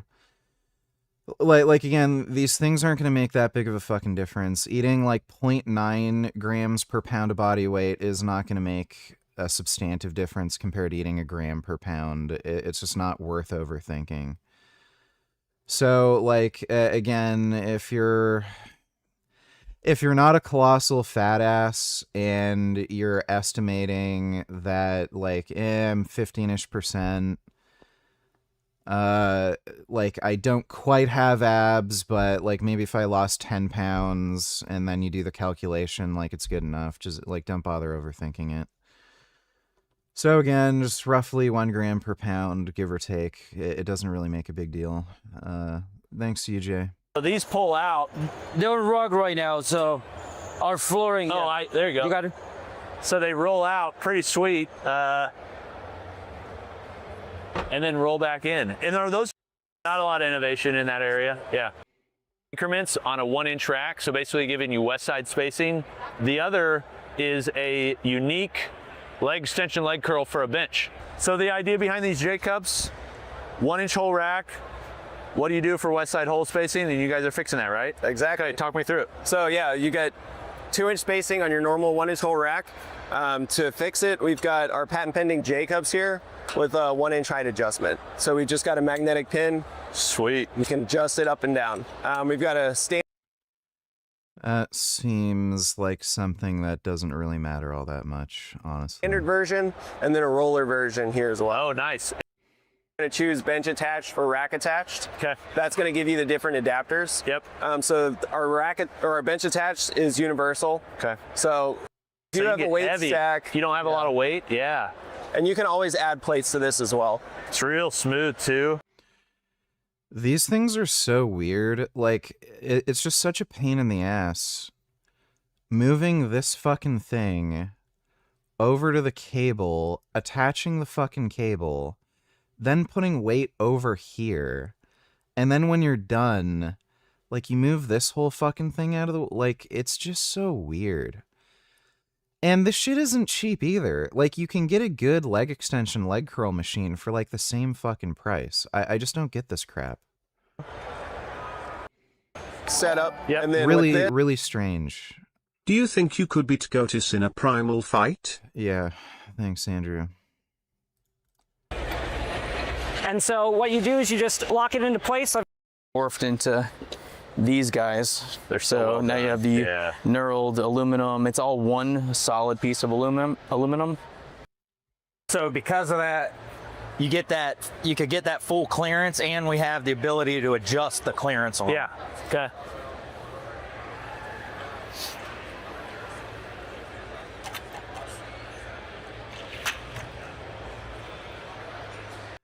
I think for most people, these are a bad idea. Usually with, what do they call this crap again? Usually with those things that let you move the bar out and then, you know, you lift off, I see way more people getting injured using these things compared to just lifting off. And I think it's because they end up using weight that they couldn't otherwise handle, or they end up not getting properly situated. And they don't realize it because they didn't have to lift the weight out of the rack. And then I just see people snap their shit left and right, especially on squats. Dodo, let me see. What is this crap? Well, the defining question is, does Israel engage in a genocide? In Palestine? Well, according to the people that define those things, yes. Okay, retard. Okay, well, and I strongly disagree with that. By definition, that wasn't a genocide. The Jewish community actually experienced a true genocide for that. Now, if Israel's goal was to eliminate, as many Palestinians as possible, they could have accomplished that in a lot. In literally a single day. Long time ago. Literally a for single that. day. They were not engaging in a genocide. Just because you're killing a group slowly doesn't mean you're not killing a group. Just Yeah, they're killing Hamas. So because you could do it faster. No. That was. Not only is the time frame completely and utterly like incoherent with the idea of a genocide. So again, Sudan, within about a week, roughly 50,000 people were fucking killed in just a single week. And that's in Sudan with rebel groups who literally only have like AK-47s, some old PKMs. They're riding around in like old Toyotas, and maybe they have like one T-63 fucking Russian tank. And that's in a single week. Israel has killed roughly that amount of civilians in 3 years. So if the idea is genocide and eradicating people, like that is just such an absurd discrepancy. It doesn't like it just doesn't make any fucking sense, especially considering the expense of the war. Like the amount of money that this has cost Israel just to kill 50,000 civilians over 3 years when their goal is genocide. Like it's an absurd fucking claim. You can also look at the proportion of deaths. The militant to civilian casualty ratio doesn't confer a genocide. The proportion of fighting age male deaths versus non-fighting age deaths, so like deaths of children and deaths of women, again, it's clearly disproportionate. They're targeting fighting age males, which is consistent with them just attacking Hamas. They've also facilitated humanitarian aid. I don't know what fucking genocide has ever occurred where they facilitated humanitarian aid. They've given warnings and evacuation orders. I don't know of any genocide where they gave warnings and evacuation orders. Stewart is just a fucking retard. The terrible the collateral, of an urban war that forced Israel to fight behind because Hamas was holding their hostages and refused to disarm and send our people back home. I think they've killed like 1,200 Palestinians since the ceasefire. Yeah, that's because they're bad Hamas people. Yeah. I don't think this guy understands what a ceasefire is. Like, you understand there's ceasefire terms. Like, ceasefire doesn't mean there's absolutely no shooting or killing under any and all circumstances, you fucking retard. Yeah, I mean, most of them were killing Hamas leadership.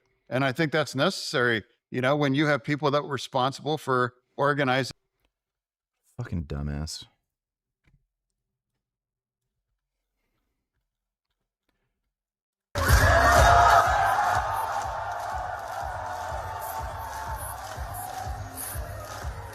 Yeah, that's definitely ketamine.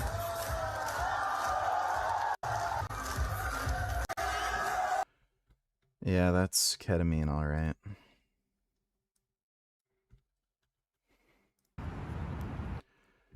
In Zoran Mondani's New York, people are now being attacked for walking their dogs because dogs are haram in Islam.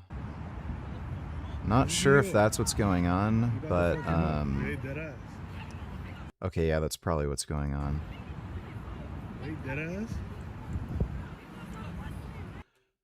Dude, if Muslims harassed me for walking my fucking dog, they'd be feeding through a tube for the rest of their fucking life. Bro, what's happening right now? Dead ass.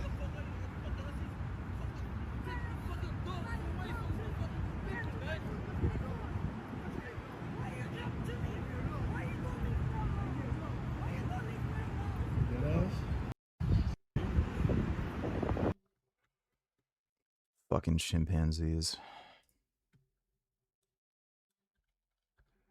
Oh, the blind girl. Blind influencer is being brutally mocked after leaving her boyfriend of 2 years because he was ugly, only to begin dating an immigrant man who robbed her just days into their relationship. What? People always ask me, if you're blind, are you not scared of accidentally dating someone ugly? And I'm here to tell you, guys, I did. For like nearly 2.5 years, guys. I recently got ghosted by a man that took loads of money out of my bank account in front of my face.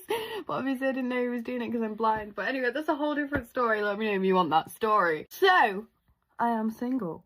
What does that mean? Well, it means I've got a lot. She was clearly making a joke, like, about dating an ugly guy. But yeah, she's blind, so I'm sure she can't tell his skin tone, but if you notice somebody has a particular accent, you know, of African descent, and they're young, maybe don't date them. Stay away from fucking immigrants. More time. I genuinely am enjoying the freedom of being. It's pretty fucking, like, it's always white chicks, dude. Oh, I'm progressive. I'm not racist. I'll date a fucking Sudanese immigrant. Oh, he robbed me. And luckily this time he didn't rape and kill me either. Dodo.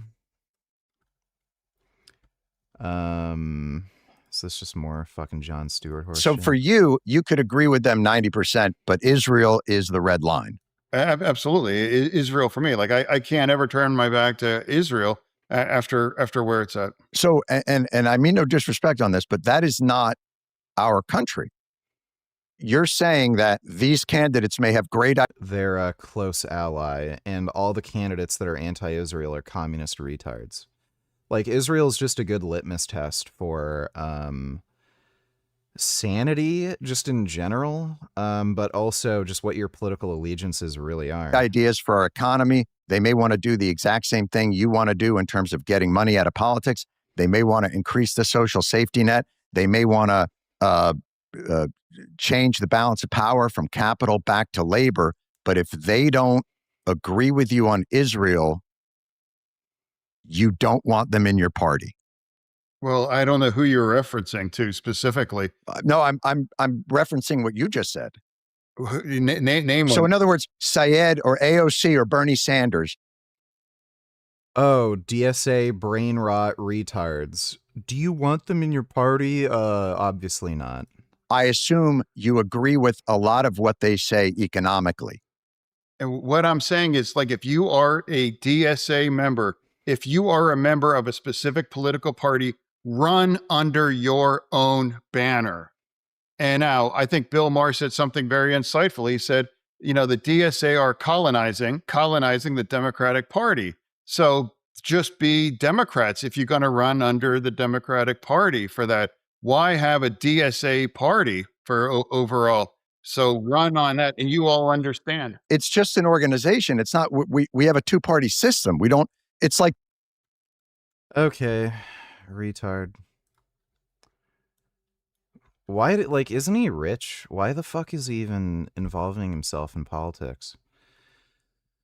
Kalshi defends plan to bet on lives of cancer patients. How is this not just another type of death market, like markets for war assassination?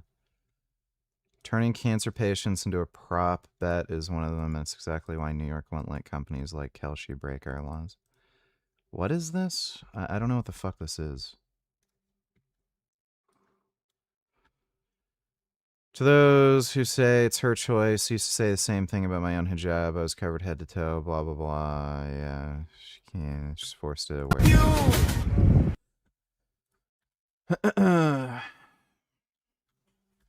it. Having a close association with him, given some of his past statements, to give you... Defense Hassan Piker for saying America deserved 9/11. We have to get above cancel culture.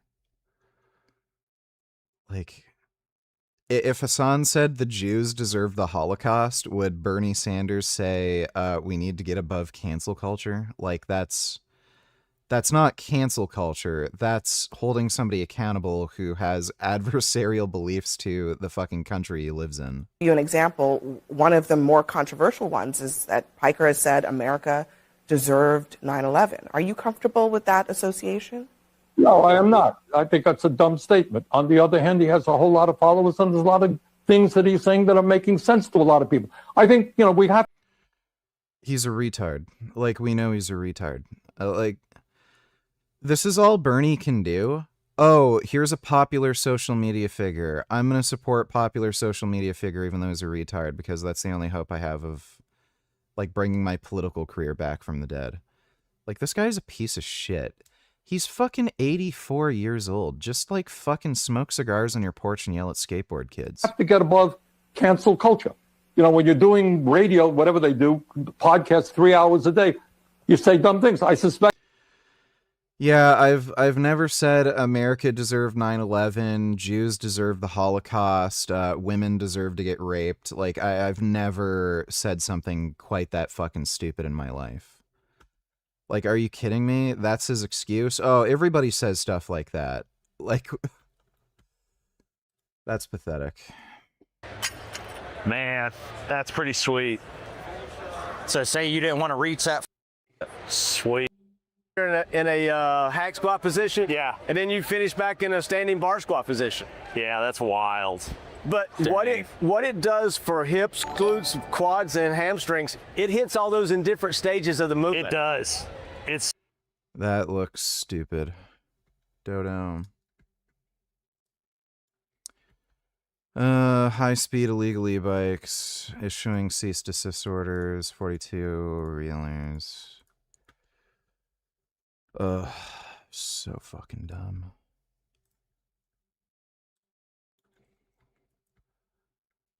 The issue isn't that the e-bikes go fast, it's that people are driving them like idiots.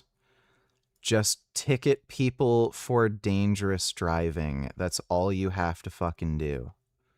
To keep the state of Michigan and to win back the gavel for Democrats so that we can start holding Donald Trump accountable. I can't wait to sit across RFK Jr. and actually grill him. Dude uses big words he does not understand, and I happen to go to medical school, so I kind of understand them. He never went to medical school, as far as I understand. It is going to be a good time holding him accountable for all of the grift that he has pushed on the American public. So if you win, that's the Trump official Yeah, didn't this guy lie about being a doctor? you most want to see testifying before you in the Senate. I think it's the Trump official that most people would probably like to see me stand up against because, look, I'm a guy with a doctorate in medicine and in public health. Yeah, I don't think this guy actually has a doctorate in medicine. He's a guy who takes his kids swimming in Schitt's Creek. You're a guy who supports 9/11 and terrorism. So, I give a fuck what you have to say, dipshit. Fucking Abdul. Let's just ban anybody named Abdul from, going into the country. In your navy blue, you've got Haley Stevens. In your Columbia blue, you've got Abdul Assayed. And what you see here is you see that Haley Stevens did particularly well in this corridor. And what's African? Yeah, she got the black vote, and basically college retard white girls voted for Abdul. Yeah.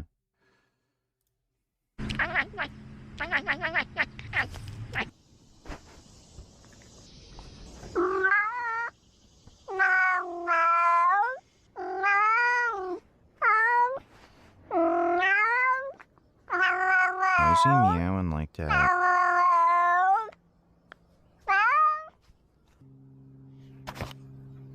It's a cat. Those are other cats. Oh my god, you're doing cat stuff. Wow, look how cat-like. Oh my goodness. Such cat. I'm not trying to pet you. Very cat. You don't like me. I do.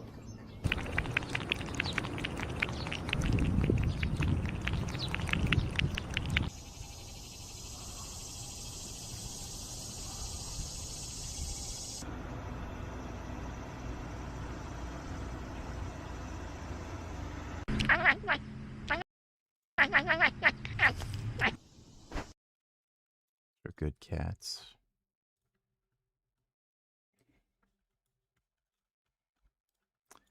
Let's see, a group of white girls. They're going to say something stupid. This is actually something that we committed to at convention, having our endorsed candidates supporting the program. It's a requirement now. And so that'll be incorporated into our endorsement process. It sounds so radical, like abolish the Senate, abolish the Supreme Court, like et cetera, but it's not. Like those are the things that need to happen. So whenever people are like, oh my God, they want to get rid of the president, I was like, well, I don't know what we would call it in the future. We could call it the head honcho of whatever, like. Is that the fucking dumb bitch? Yeah, Emma Vigland. Oh my God. Bro. Never, ever, ever listen to white women in particular, especially if they went to college. Like, holy fuck, they are so dumb. Jesus Christ, that is stupid. Fucking Emma Vigland. Thanks, Dodo. Elias, Turkish racism is something else. Staunch Turnist, Pan-Turkist and racist, from the same blood, therefore Turks, but alien people. Okay, I don't know who the fuck that is. Shia jihadis or something else. Why is Iraq like this? The style exists literally nowhere else. What happened? That looks gay as shit. Bro, there has to be a ton of gay Muslims. Way more than they want to admit. You can just tell by their haircut they suck dick. There has to be a lot of gay dudes in Muslim countries. Thoughts on GHKCU peptide? I got acne. That's not going to help your acne. Thanks, Elias. It'll help with collagen synthesis, but it's not going to do anything for acne. Dodo, Abdul lied about being a physician, but is a doctor. What do you mean by that? AIPAC has no place in the Democratic Party.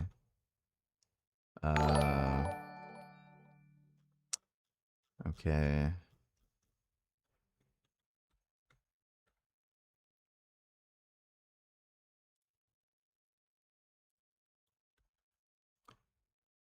I'll say it has received more raw votes in Dearborn than Harris did in 2024. Yeah, it's because of Muslims. In Russia, a maniac who killed or raped 11 female students will go to war against Ukraine after serving only 3 years of his 25-year sentence. Well, it's a death sentence, so... Yeah, he is dead, so... He is getting the death penalty.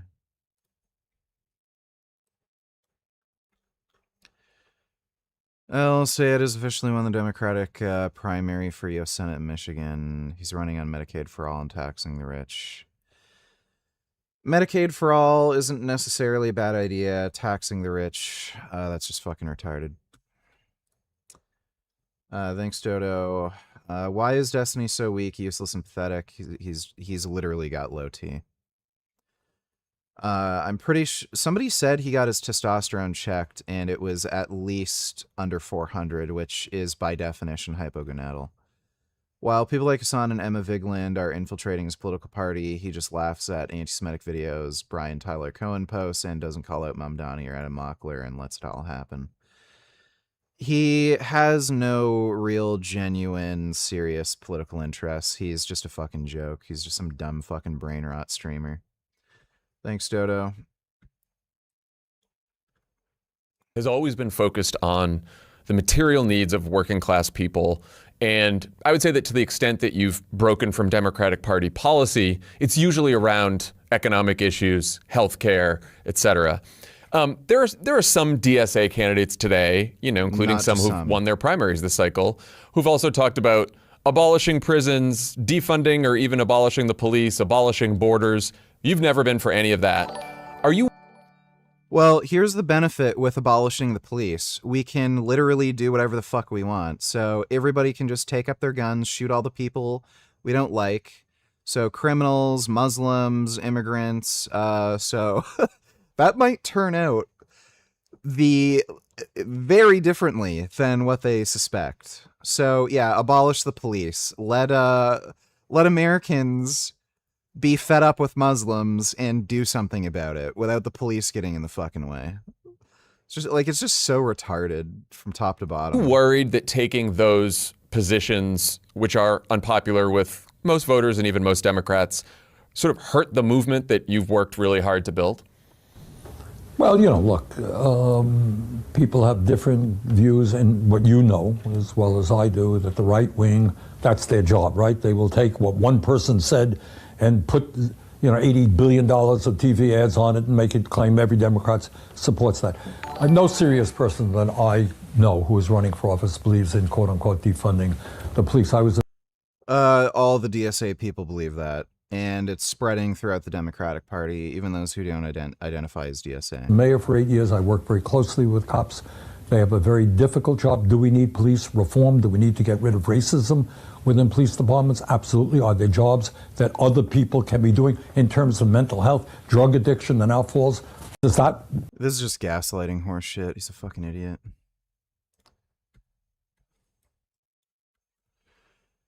DSA, socialist types do not play the same rules as Democrats, liberals. If we're unaware of how they operate, we will always lose to them. Lying and disinformation is part of what they do. They operate exactly the same as MAGA.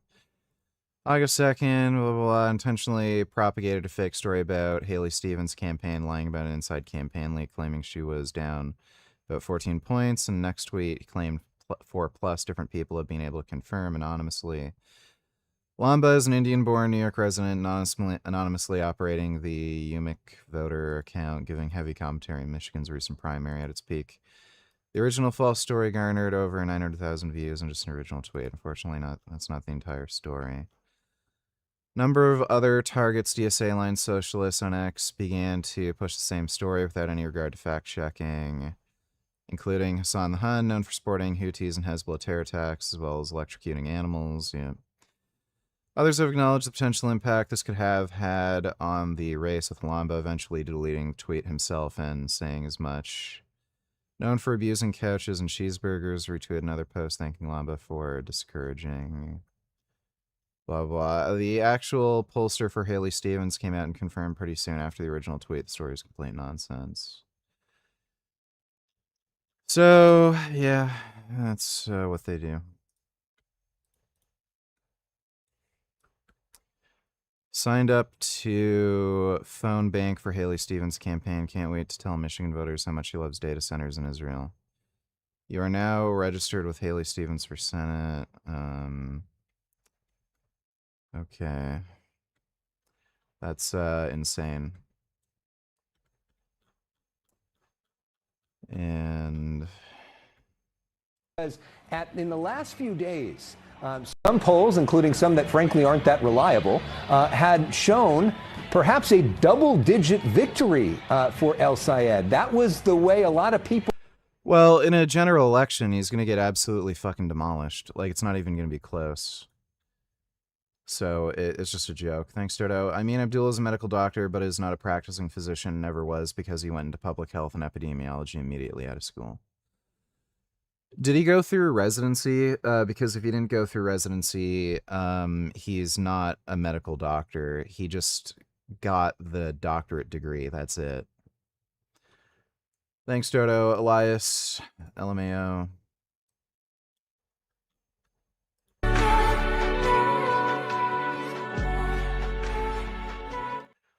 Well, yeah, that's literally women's romance novels.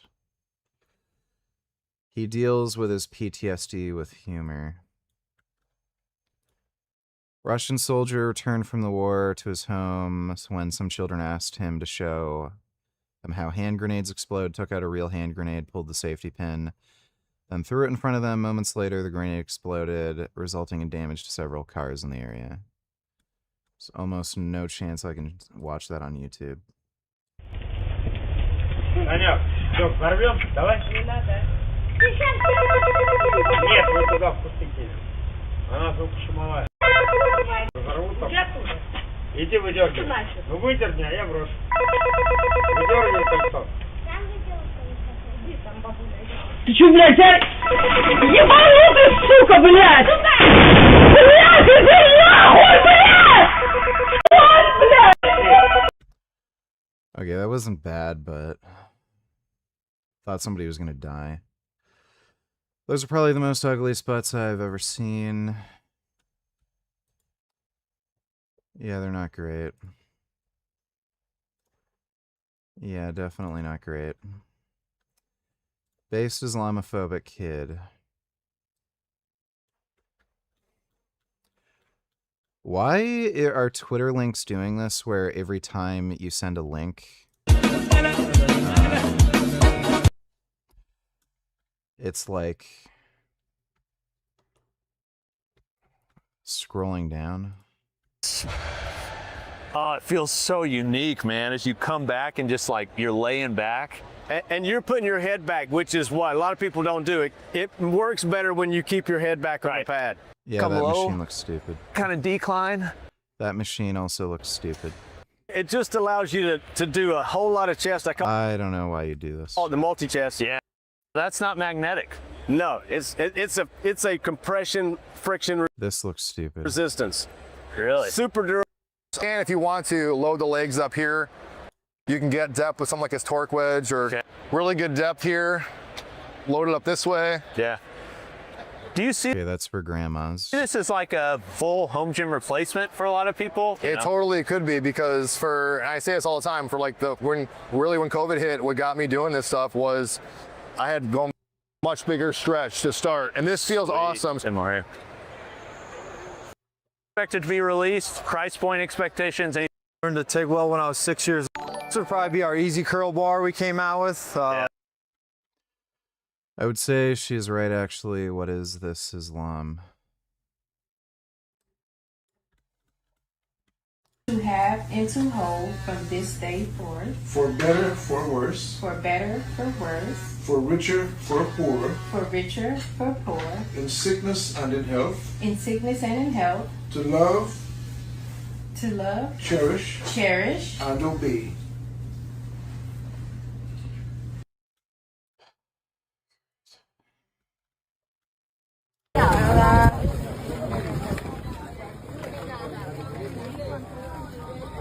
Yeah, help the invaders. Good idea. Fuck the Red Cross.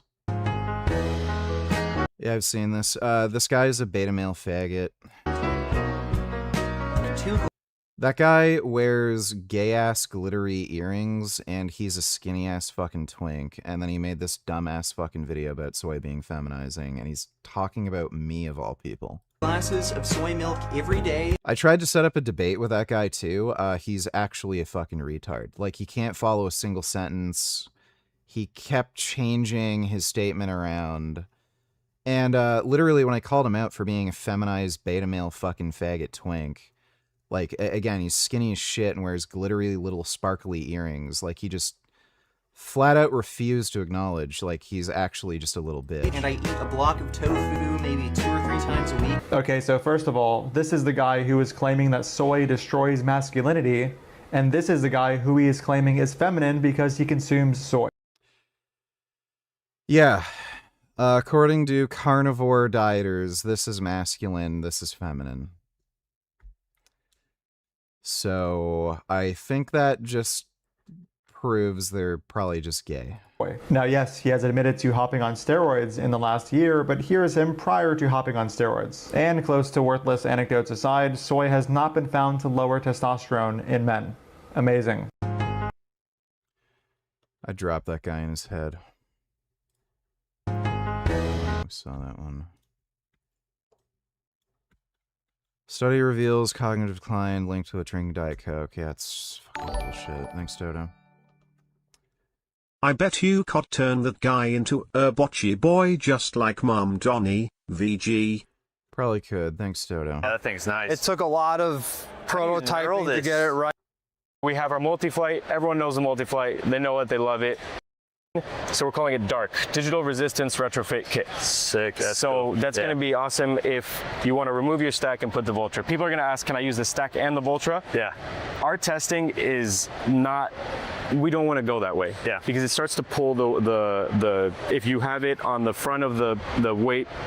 Oh, pin. sure. Yeah. We just don't have enough testing to do it, and I'd rather just have the stack removed. Right. So Absolutely. that's the multi-flight. So here's a new machine, and we have it on the other side. This is, we're calling the Quadrilogy. So we had Quadrilogy. Yeah, we had the Trilogy, we had the leg extension, V's 1, 2, 3. Yep. This is the Quadrilogy. Okay. What's new about this is mostly everything. It looks the same, but we've reinforced every part of the structure. Okay. The entire machine with the stack is about 50 pounds heavier. You have more reinforcement, more, just little details. Yeah. Everything's welded differently. Oh, yeah. And a much bigger cam for a higher felt weight. Dodo, let me see. I don't think I fucking care to listen to any of this stupid shit. Known to his hooligans as Tommy Robinson. Stephen, there is a crowd outside rioting against you tonight, and without the protection and generosity of a Muslim Palestinian president and a mostly South Asian executive committee, you would be quite literally cooked.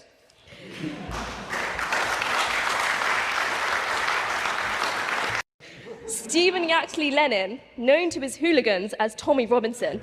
Stephen, there is a crowd outside right. She's saying she she has a problem with Tommy Robinson, and then proving exactly what Tommy Robinson says, that Muslims are violent. Like Tommy goes around saying Muslims are violent and have an intolerant culture, and then she goes on to say, "You're lucky the police exist, or else we'd kill you." Like, these people are genuinely deranged retards. To celebrate Ryan's birthday. I love it. Caesar salad. A leaf of lettuce. This is the crema di tartufo. I don't care. That one link is broken. Why is there a field of ice in the middle of the arid Gobi Desert? And these, but usually ago, lots of big.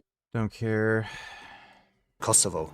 For years, the US backed the Western Balkans integration into the EU. We are united in our goals to see you in NATO and EU as quickly as you possibly can. Now it is spreading a new message there. It's not politically correct, but it's so obvious that Europe is a disaster. There are two sides to this shift: security interests and economic interests. On security, the US State Department announced recently that the US-led nation-building era has passed. But what does that mean? Let's look into Bosnia and Herzegovina. Boring. Two of our Omni. You got to try the pull down. Okay. So the lap pull down. Okay. For this. Yeah. Then your hands are all. Okay. Nice. Yeah. Because it's so solid, and the arm. So if you had a tighter belt, you could definitely go deeper. This unlocks. That looks okay for a belt squat. Yeah, like, it's not okay. deep enough, but I think a lot of that's the belt. But it is smooth. Yeah, you could set up a little platform too. That's an alright idea. Titan Fitness. Genius. Now, it has lately seemed like they've been coming out with more machines. One they came out last year was this T-bar row, or chest supported row, which is an absolute monster. Now, items like this are much more focused, I would say, on commercial gyms than home gyms, but it's a really sick, really nice feeling piece. But they have a new piece right here, which is a lat pull down. They're using leverage on a lot of this stuff. So these are levered pieces, harkening back to like hammer strength pieces. It's kind of cool. They're doing the 1-inch holes all throughout. So if you are using this in a home gym, it's a great way where you can add things to it. But this is my first time using it, just see how it feels.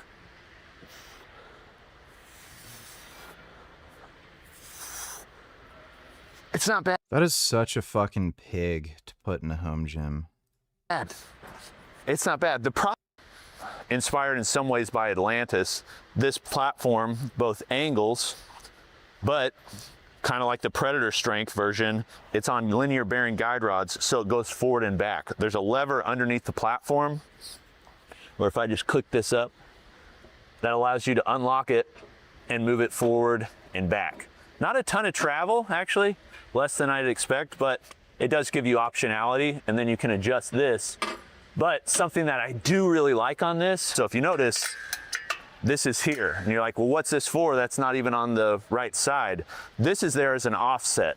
So this is gonna offset the weight when you're using it, and you can do it at different angles so it offsets at different portions of the movement. So it changes the strength curve.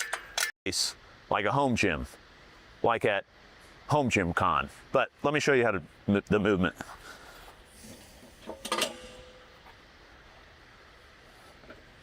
Unfortunately, Titan Fitness still doesn't ship to Canada.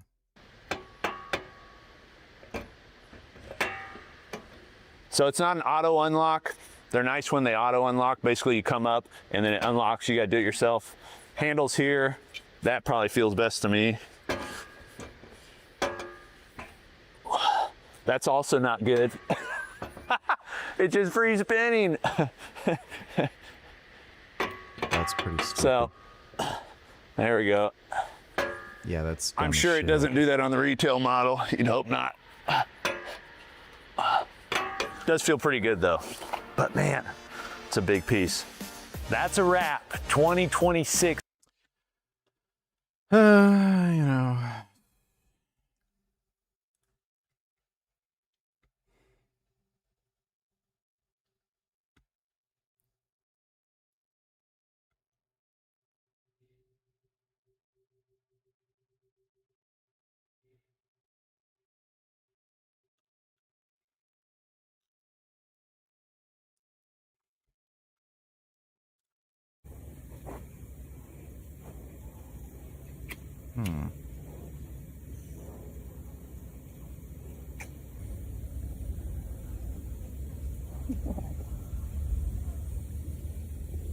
That's a nice lion. It's a very nice lion. What would your advice be to someone who can't gain any weight aside from taking steroids, of course? I upped my calories from 1800 to 2000 to 4000 to 5000 for about 2 months and somehow ended up losing 2 kilograms of weight. My body just heats up and burns excess away. You're delusional, so I can't help you. Thanks, Ted. Big lion. Like, go see a therapist, I guess. But, you're clearly just delusional.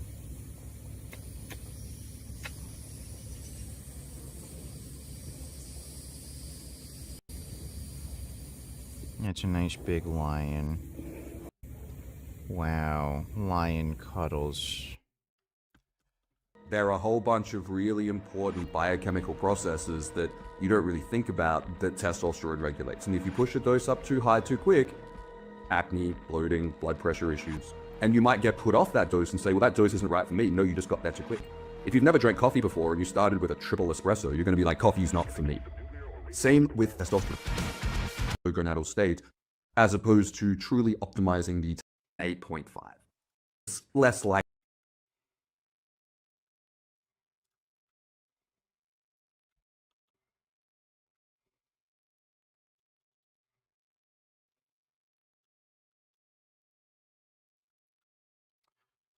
Frank Tufano upload any more horse shit?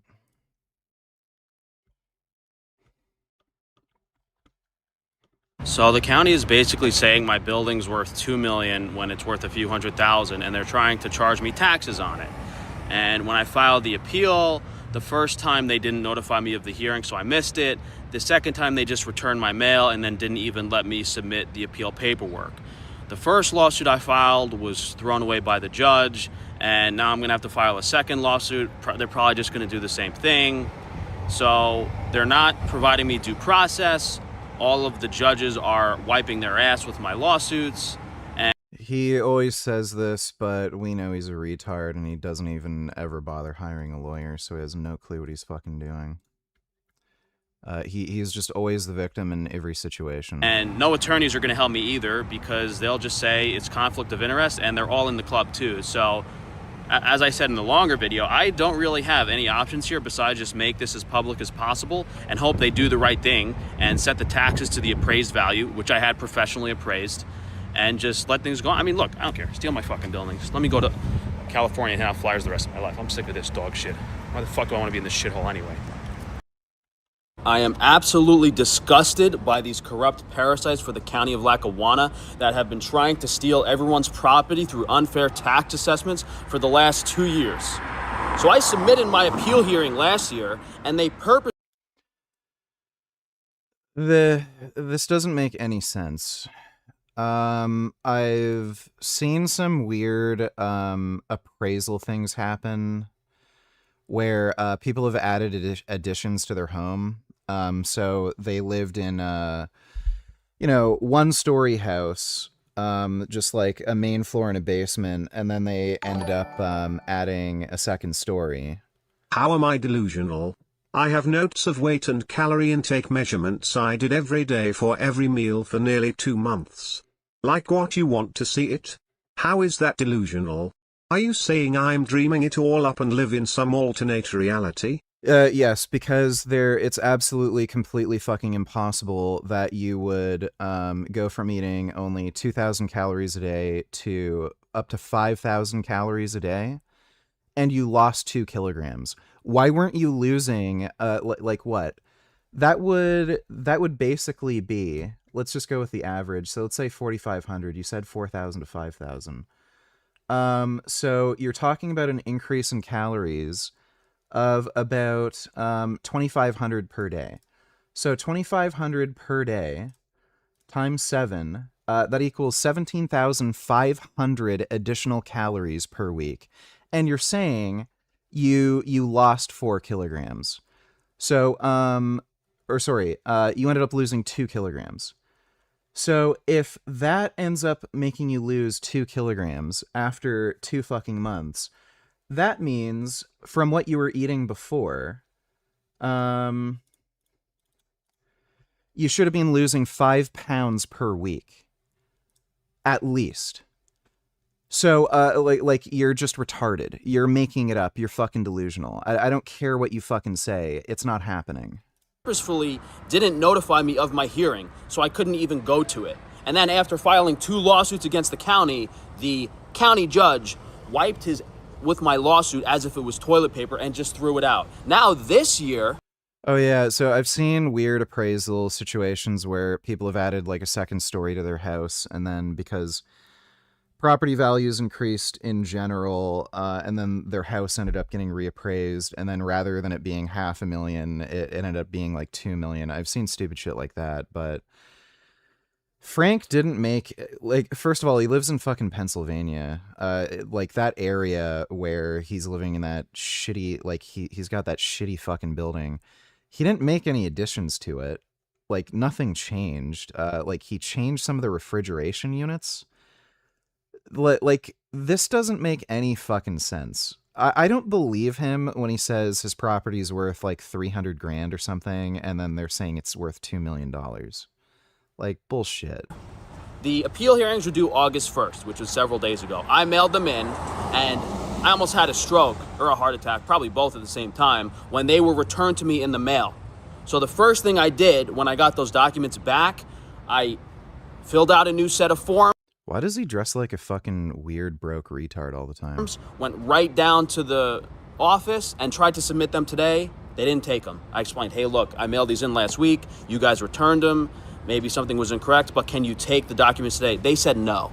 So not only am I going to be pinned for 1 year of unfair tax valuations, now it's 2. I mean, they might as well steal my building and I can finally retire in front of Dr. Taban's office and hand out flyers for the rest of my life. Because how is every single thing like pulling teeth? Every single week, someone else is trying to steal money from me. I'm dealing with these corrupt... Like, he's clearly just delusional. Freemason lunatics. These self-serving, delusional jerk-offs who think they own everything. And for those of you guys that keep saying, oh, Frank, what's that tattoo on your neck? It's upside down, dude. It's because these people have ruined my life. And I got that neck tattoo when my life was ruined by these people. And the only person that would recognize that symbol, because it's upside down and misshapen, is someone that belongs to that group. So these people, these elite that have been trying to steal my building for the last... He's genuinely delusional and crazy. 2 years, now what? I'm just gonna file another set of lawsuits for the judge to wipe his ass with again? It's just completely ridiculous. I'm so upset, I'm so disgusted. And I mean, why do I care anyway? Like, why do I care that I submitted the appeal documentation this year? Are they just, like last year, they purposefully didn't notify me of the hearing. What were they gonna do this year? Just, I guess they might have done it on purpose. They might have sent the documents back on purpose. They might have said, hey, this is Frank Tufano's appeal documents, send them back so he can't submit them. And then when he comes to bring them in, just deny him. They could have done it on purpose. They could have denied that mail from me on purpose and done it so I didn't get my documents in on time, and that gives them a reason to not give me an appeal hearing. But again, it's the denial of due process. They're corrupt as hell. I honestly, I wish they stole my building already so I could just stop dealing with this nonsense. Why do I bother, you know? This guy Taban should pay me $30 million and I can retire and not deal with this bullshit every week. It's completely fucking ridiculous. It's completely disgusting. Like, what, I'm gonna hand out flyers in front of the courthouse every day here to get something done? You know? No attorney will help me. Everyone's in the pockets of these lunatics. No attorney will help me. No judge will do the right thing. There's nothing I can do. Why does he even bother uploading this? Like, this does not help him in any material way. So, dumb. Very dumb.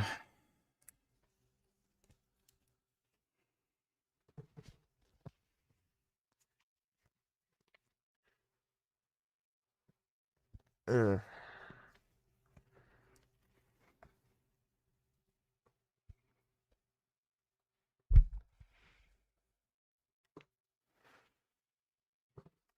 I don't think I can really... it picks up sound okay-ish. I think I'm kind of muffled.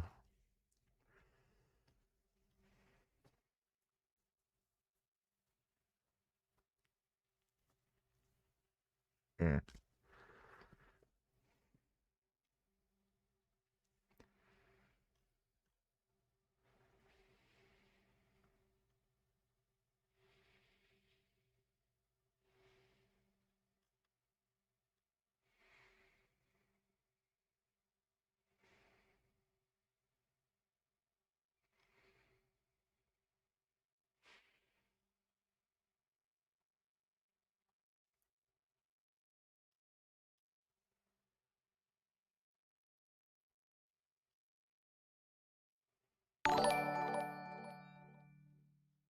What would be funnier, Sneeko getting deported from the US or Frank getting exposed again for doing gay porn and having to make a video admitting to it? Sneeko getting deported. Thanks, nigga. No. I don't know how you people think this is Spawn. It's clearly fucking Bane. Spawn doesn't have red eyes, you retard.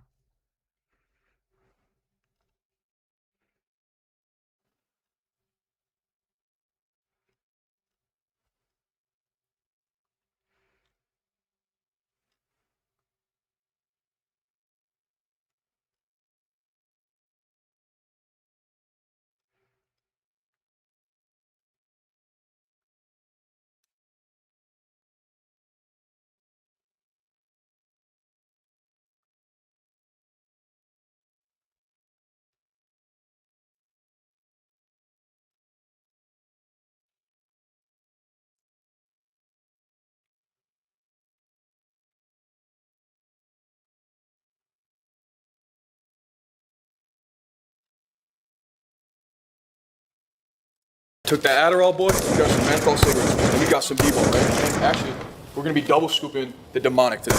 We might fucking die. Channel does not promote or promotion any illegal activities. All content provided by this channel is meant only for educational. Too. I'm feeling a lot of it. I'm feeling a lot. My endorphins are. My dopamine is so high right now. It's like the endorphins I receive when I'm getting some head or some shit, man. I ate so much the last 2 days to prepare for this fucking bench and deadlift session. But what are we doing? Deadlifts too or no? Just bench? Let's see, man. Let's play by ear. We got some new heavy on gumbo. These dumbbells, motherfucker, these bitches going up to 180, bro. So I gotta put them to use. Fuckers don't even have the 10s through the fucking 100s yet. Yeah, you got the 100s through the 180s before the 10s. You got the expensive part out the way. Yeah, the hard part. Hey, you want a baby aspirin? It's good for the pump. It's really good for the pump. Take it. All right, take it. Some D-ball. Look at that. YouTube ain't gonna like this one. This is Eastern medicine, right? It comes from China, so it's Eastern medicine. I want a preference. Don't try this at home. I shouldn't have to say that. I've seen someone say that about the C-Bum's promoting Trent because our name's Trent. It's an oxymoron. No, I don't even take Trent anymore. It's not about the Trent that I may have took once or twice. It's about what's in here in my heart. Fucking Trenergy, man. Let's not talk about him on here. I mean, I didn't get the phrase torta pounder for no reason, man. Yeah, I've been with a linebacker or two. Who's judging? You haven't lived if you haven't been with. Right now, this shit been kicking in. I'm feeling super focused, ready to get into this workout. That's where I'm at with it right now. Sweat my ass off, had to take the jacket off. We're gonna get into the first few sets here. I'm trying to PR today, so hopefully 550 will be fucking incredible. And then see what we can get on the dumbbells. And then we'll come over here to deadlift.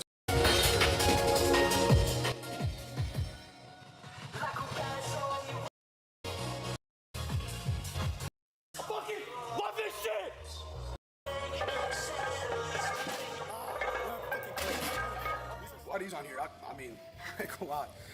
Determine this shit. Come on. Make this shit look easy, man. Make this shit fly, bro. Oh, yeah.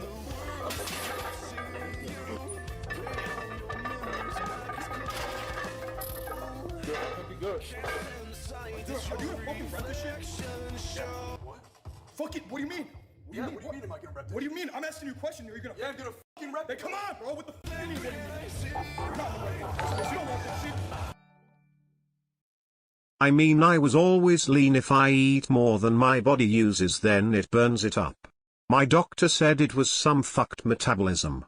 And it's not hard to add a ton of fat-based calories into a blender / meals, but thanks for nothing, dude. I'll just shoot roids up my ass. I don't know what that's gonna do for you. But again, you're just delusional. Thanks, dude.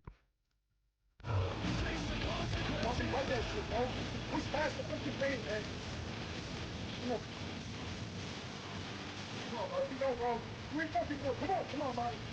Go. What point in that? Come on. I think I could add 24. What's up?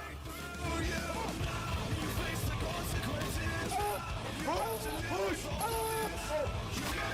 You touched it, bro! Why the f you touch it? Oh! You fucking ruined it, man. I see your hands, bro. I see your hands. I didn't know what was going on.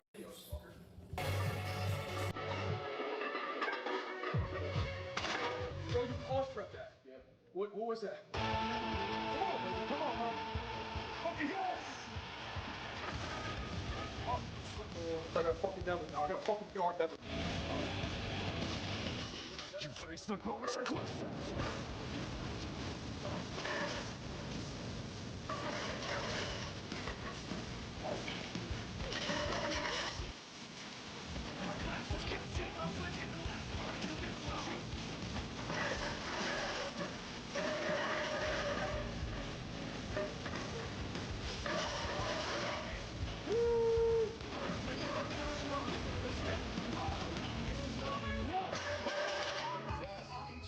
Is it that serious? Yes, it is. It's that serious to me. My bad. My fault. Oh, you good, bro? My fault, though. My fault for being passionate about some shit. Hey, my fault, twin, for actually loving some shit and being passionate about it and having the internal drive to get pissed over it. My fault, twin. Optimal isn't fucking real, bro. Do it myself. Do it myself. I don't want nobody else. I let you in. I let you in. Do it back at me. Can't get enough of you. Can't get enough of you. I'm pulling through. Yeah. They kind of do weird workouts. Oh shit. Damn. I want some pump. I want to get some pumpage. I want to hit them dumbbells. Simon, what do you think? What do you think, Simon?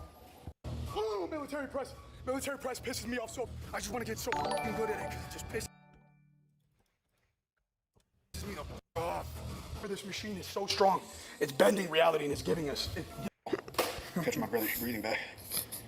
You know, this at all, you know.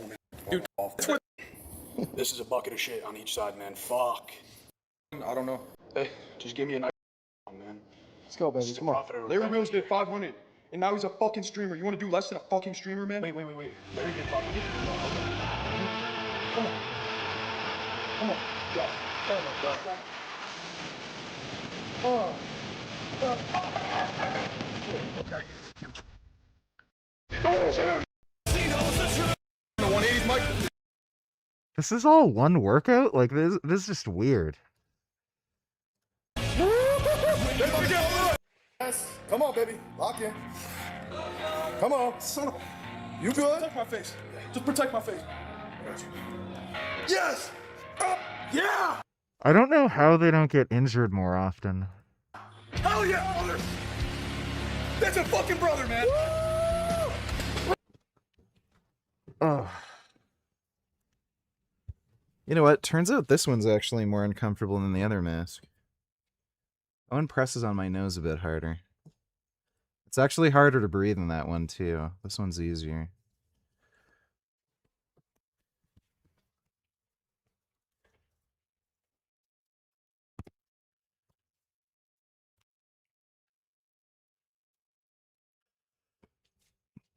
Yeah.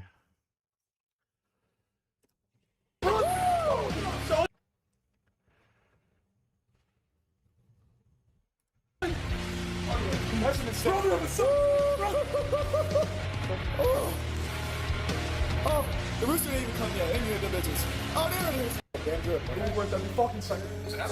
Yep. Oh, yeah.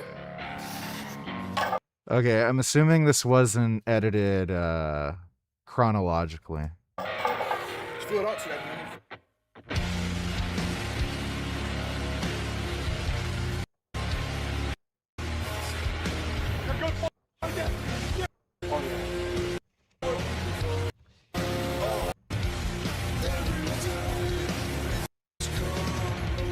Do that shit. I might go play. Oh, that ain't gonna do shit.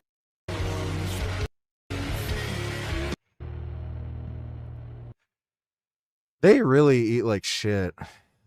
I'm surprised they're comfortable eating that way while being on steroids. Because usually when people eat like that on steroids, they end up having a lot of water retention and issues like that. So next day, how we feeling? Post. That's a nice cat. Overload. I feel like shit today. Oh, they got two nice big kitties. I go lie my dopamine. I guess it's a side effect of Adderall. I felt like depressed as fuck all day, dude. I woke up. Like I took it and had to take a whole nap. I didn't go to bed till 4 a.m. I think we took like 700 milligrams of caffeine. The Adderall 10 milligrams. This day was cooked. Day was cooked. My body back cooked. I think I was so stimmed up I didn't feel the deadlifts at the moment. We ended up working out for like an hour, 2 hours. It was a good time. It was worth it. Yeah, it was a great time. It was like I'm dust all day. No, all day. Yeah, all day. I've been no, I don't know.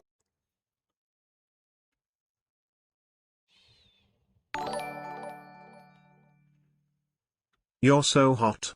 I wanna eat you. Thoughts on the Perez Hilton live steam? Yeah, he needs to learn how to cut himself properly. He wasn't doing it deep enough, and he was missing the right spots. Literally don't give a shit about Perez Hilton. The guy's worthless, so he can do whatever the fuck he wants. I don't care. Thanks, Poison Ivy.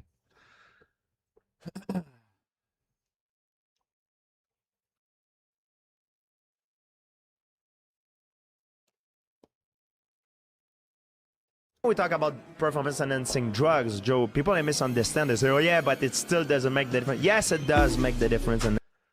Oh, it makes a difference, let me tell you. An athlete. And the reason is, in the 80s, it was giving you more power, more stamina, more endurance. Now, man, with the technology, they have stuff that will change your reaction time, your confidence. There has not been a new steroid made since the 1980s. So those same benefits that people are experiencing today, they're experiencing back then. Your reset time. And this is a huge... The only difference compared to the 80s is growth hormone exists, but it's not a steroid, it's peptide. Huge application, man. If you play baseball or you're in fighting, you see the things coming, you have your reaction time, you're sharper. Yeah, testosterone will do that. Anavar will do that. Masteron will do that. Primobolan will do that. Trenbolone will do that. Just about every steroid will do that. In the brain, what makes a guy athletic, it's not his muscle.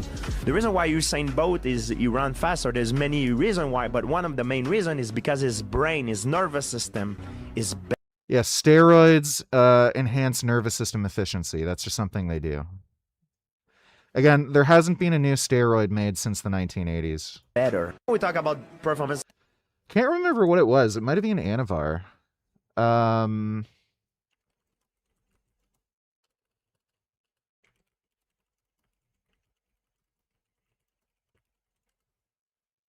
AI.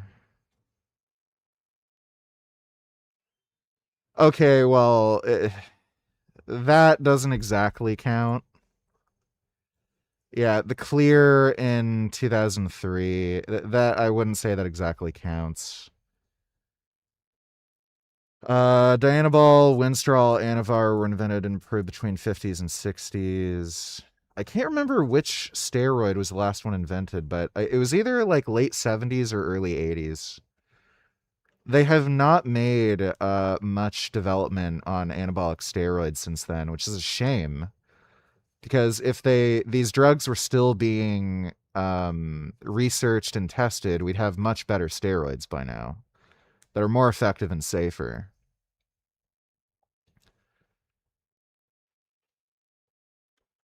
Oh. Oh, wow. Hey.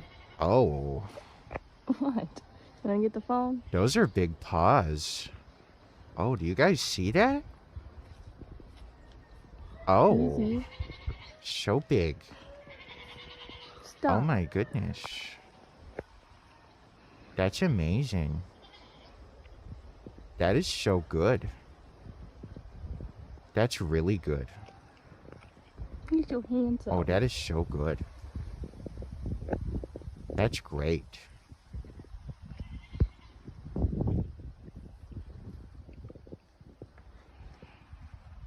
Wow. Why are you biting that?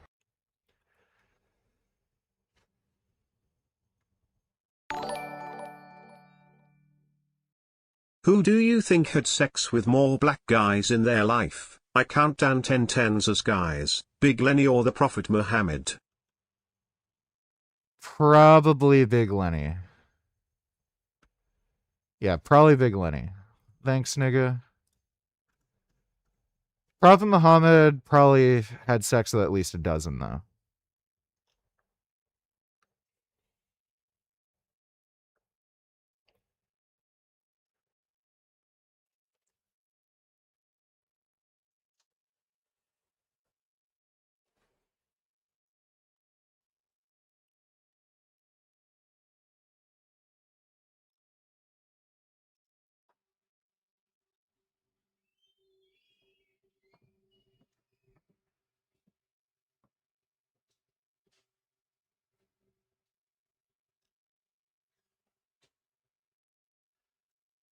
Eh...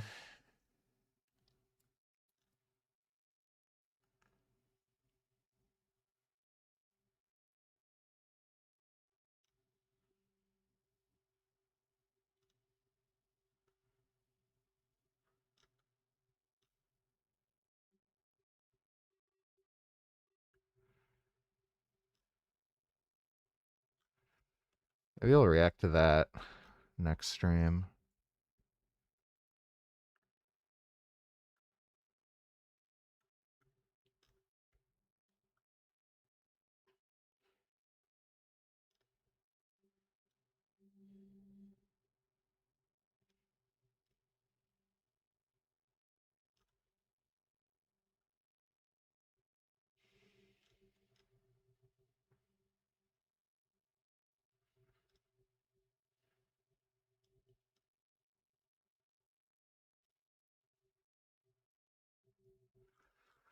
Oh, dude, Jank is so retarded.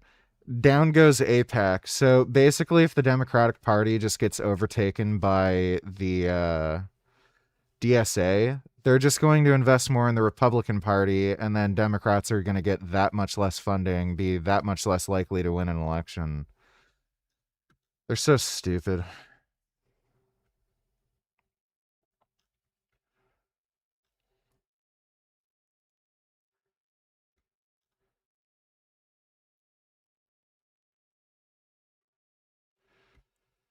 All right. I think I am going to go to bed now. It is quite late, and I did a lot of fucking streaming. That last stream was like 5 hours. What do you think of Zendaya? I don't understand the hype. Her face is mid and she has no tits and no ass. I don't give a shit who that is, and I don't even remember who she is. Thanks, Pooh. So... Yeah, I did a 5-hour stream with Gary and James earlier, and then I had to take a nap after that, but I am beat at this point. So I'm gonna get some more sleep. Plan for tomorrow is to train chest, shoulders, triceps. So we'll stream that, and then normal stream later. So that'll be going on. But hope you all had fun. Big thanks to everybody who donated on Streamlabs. Really appreciate it.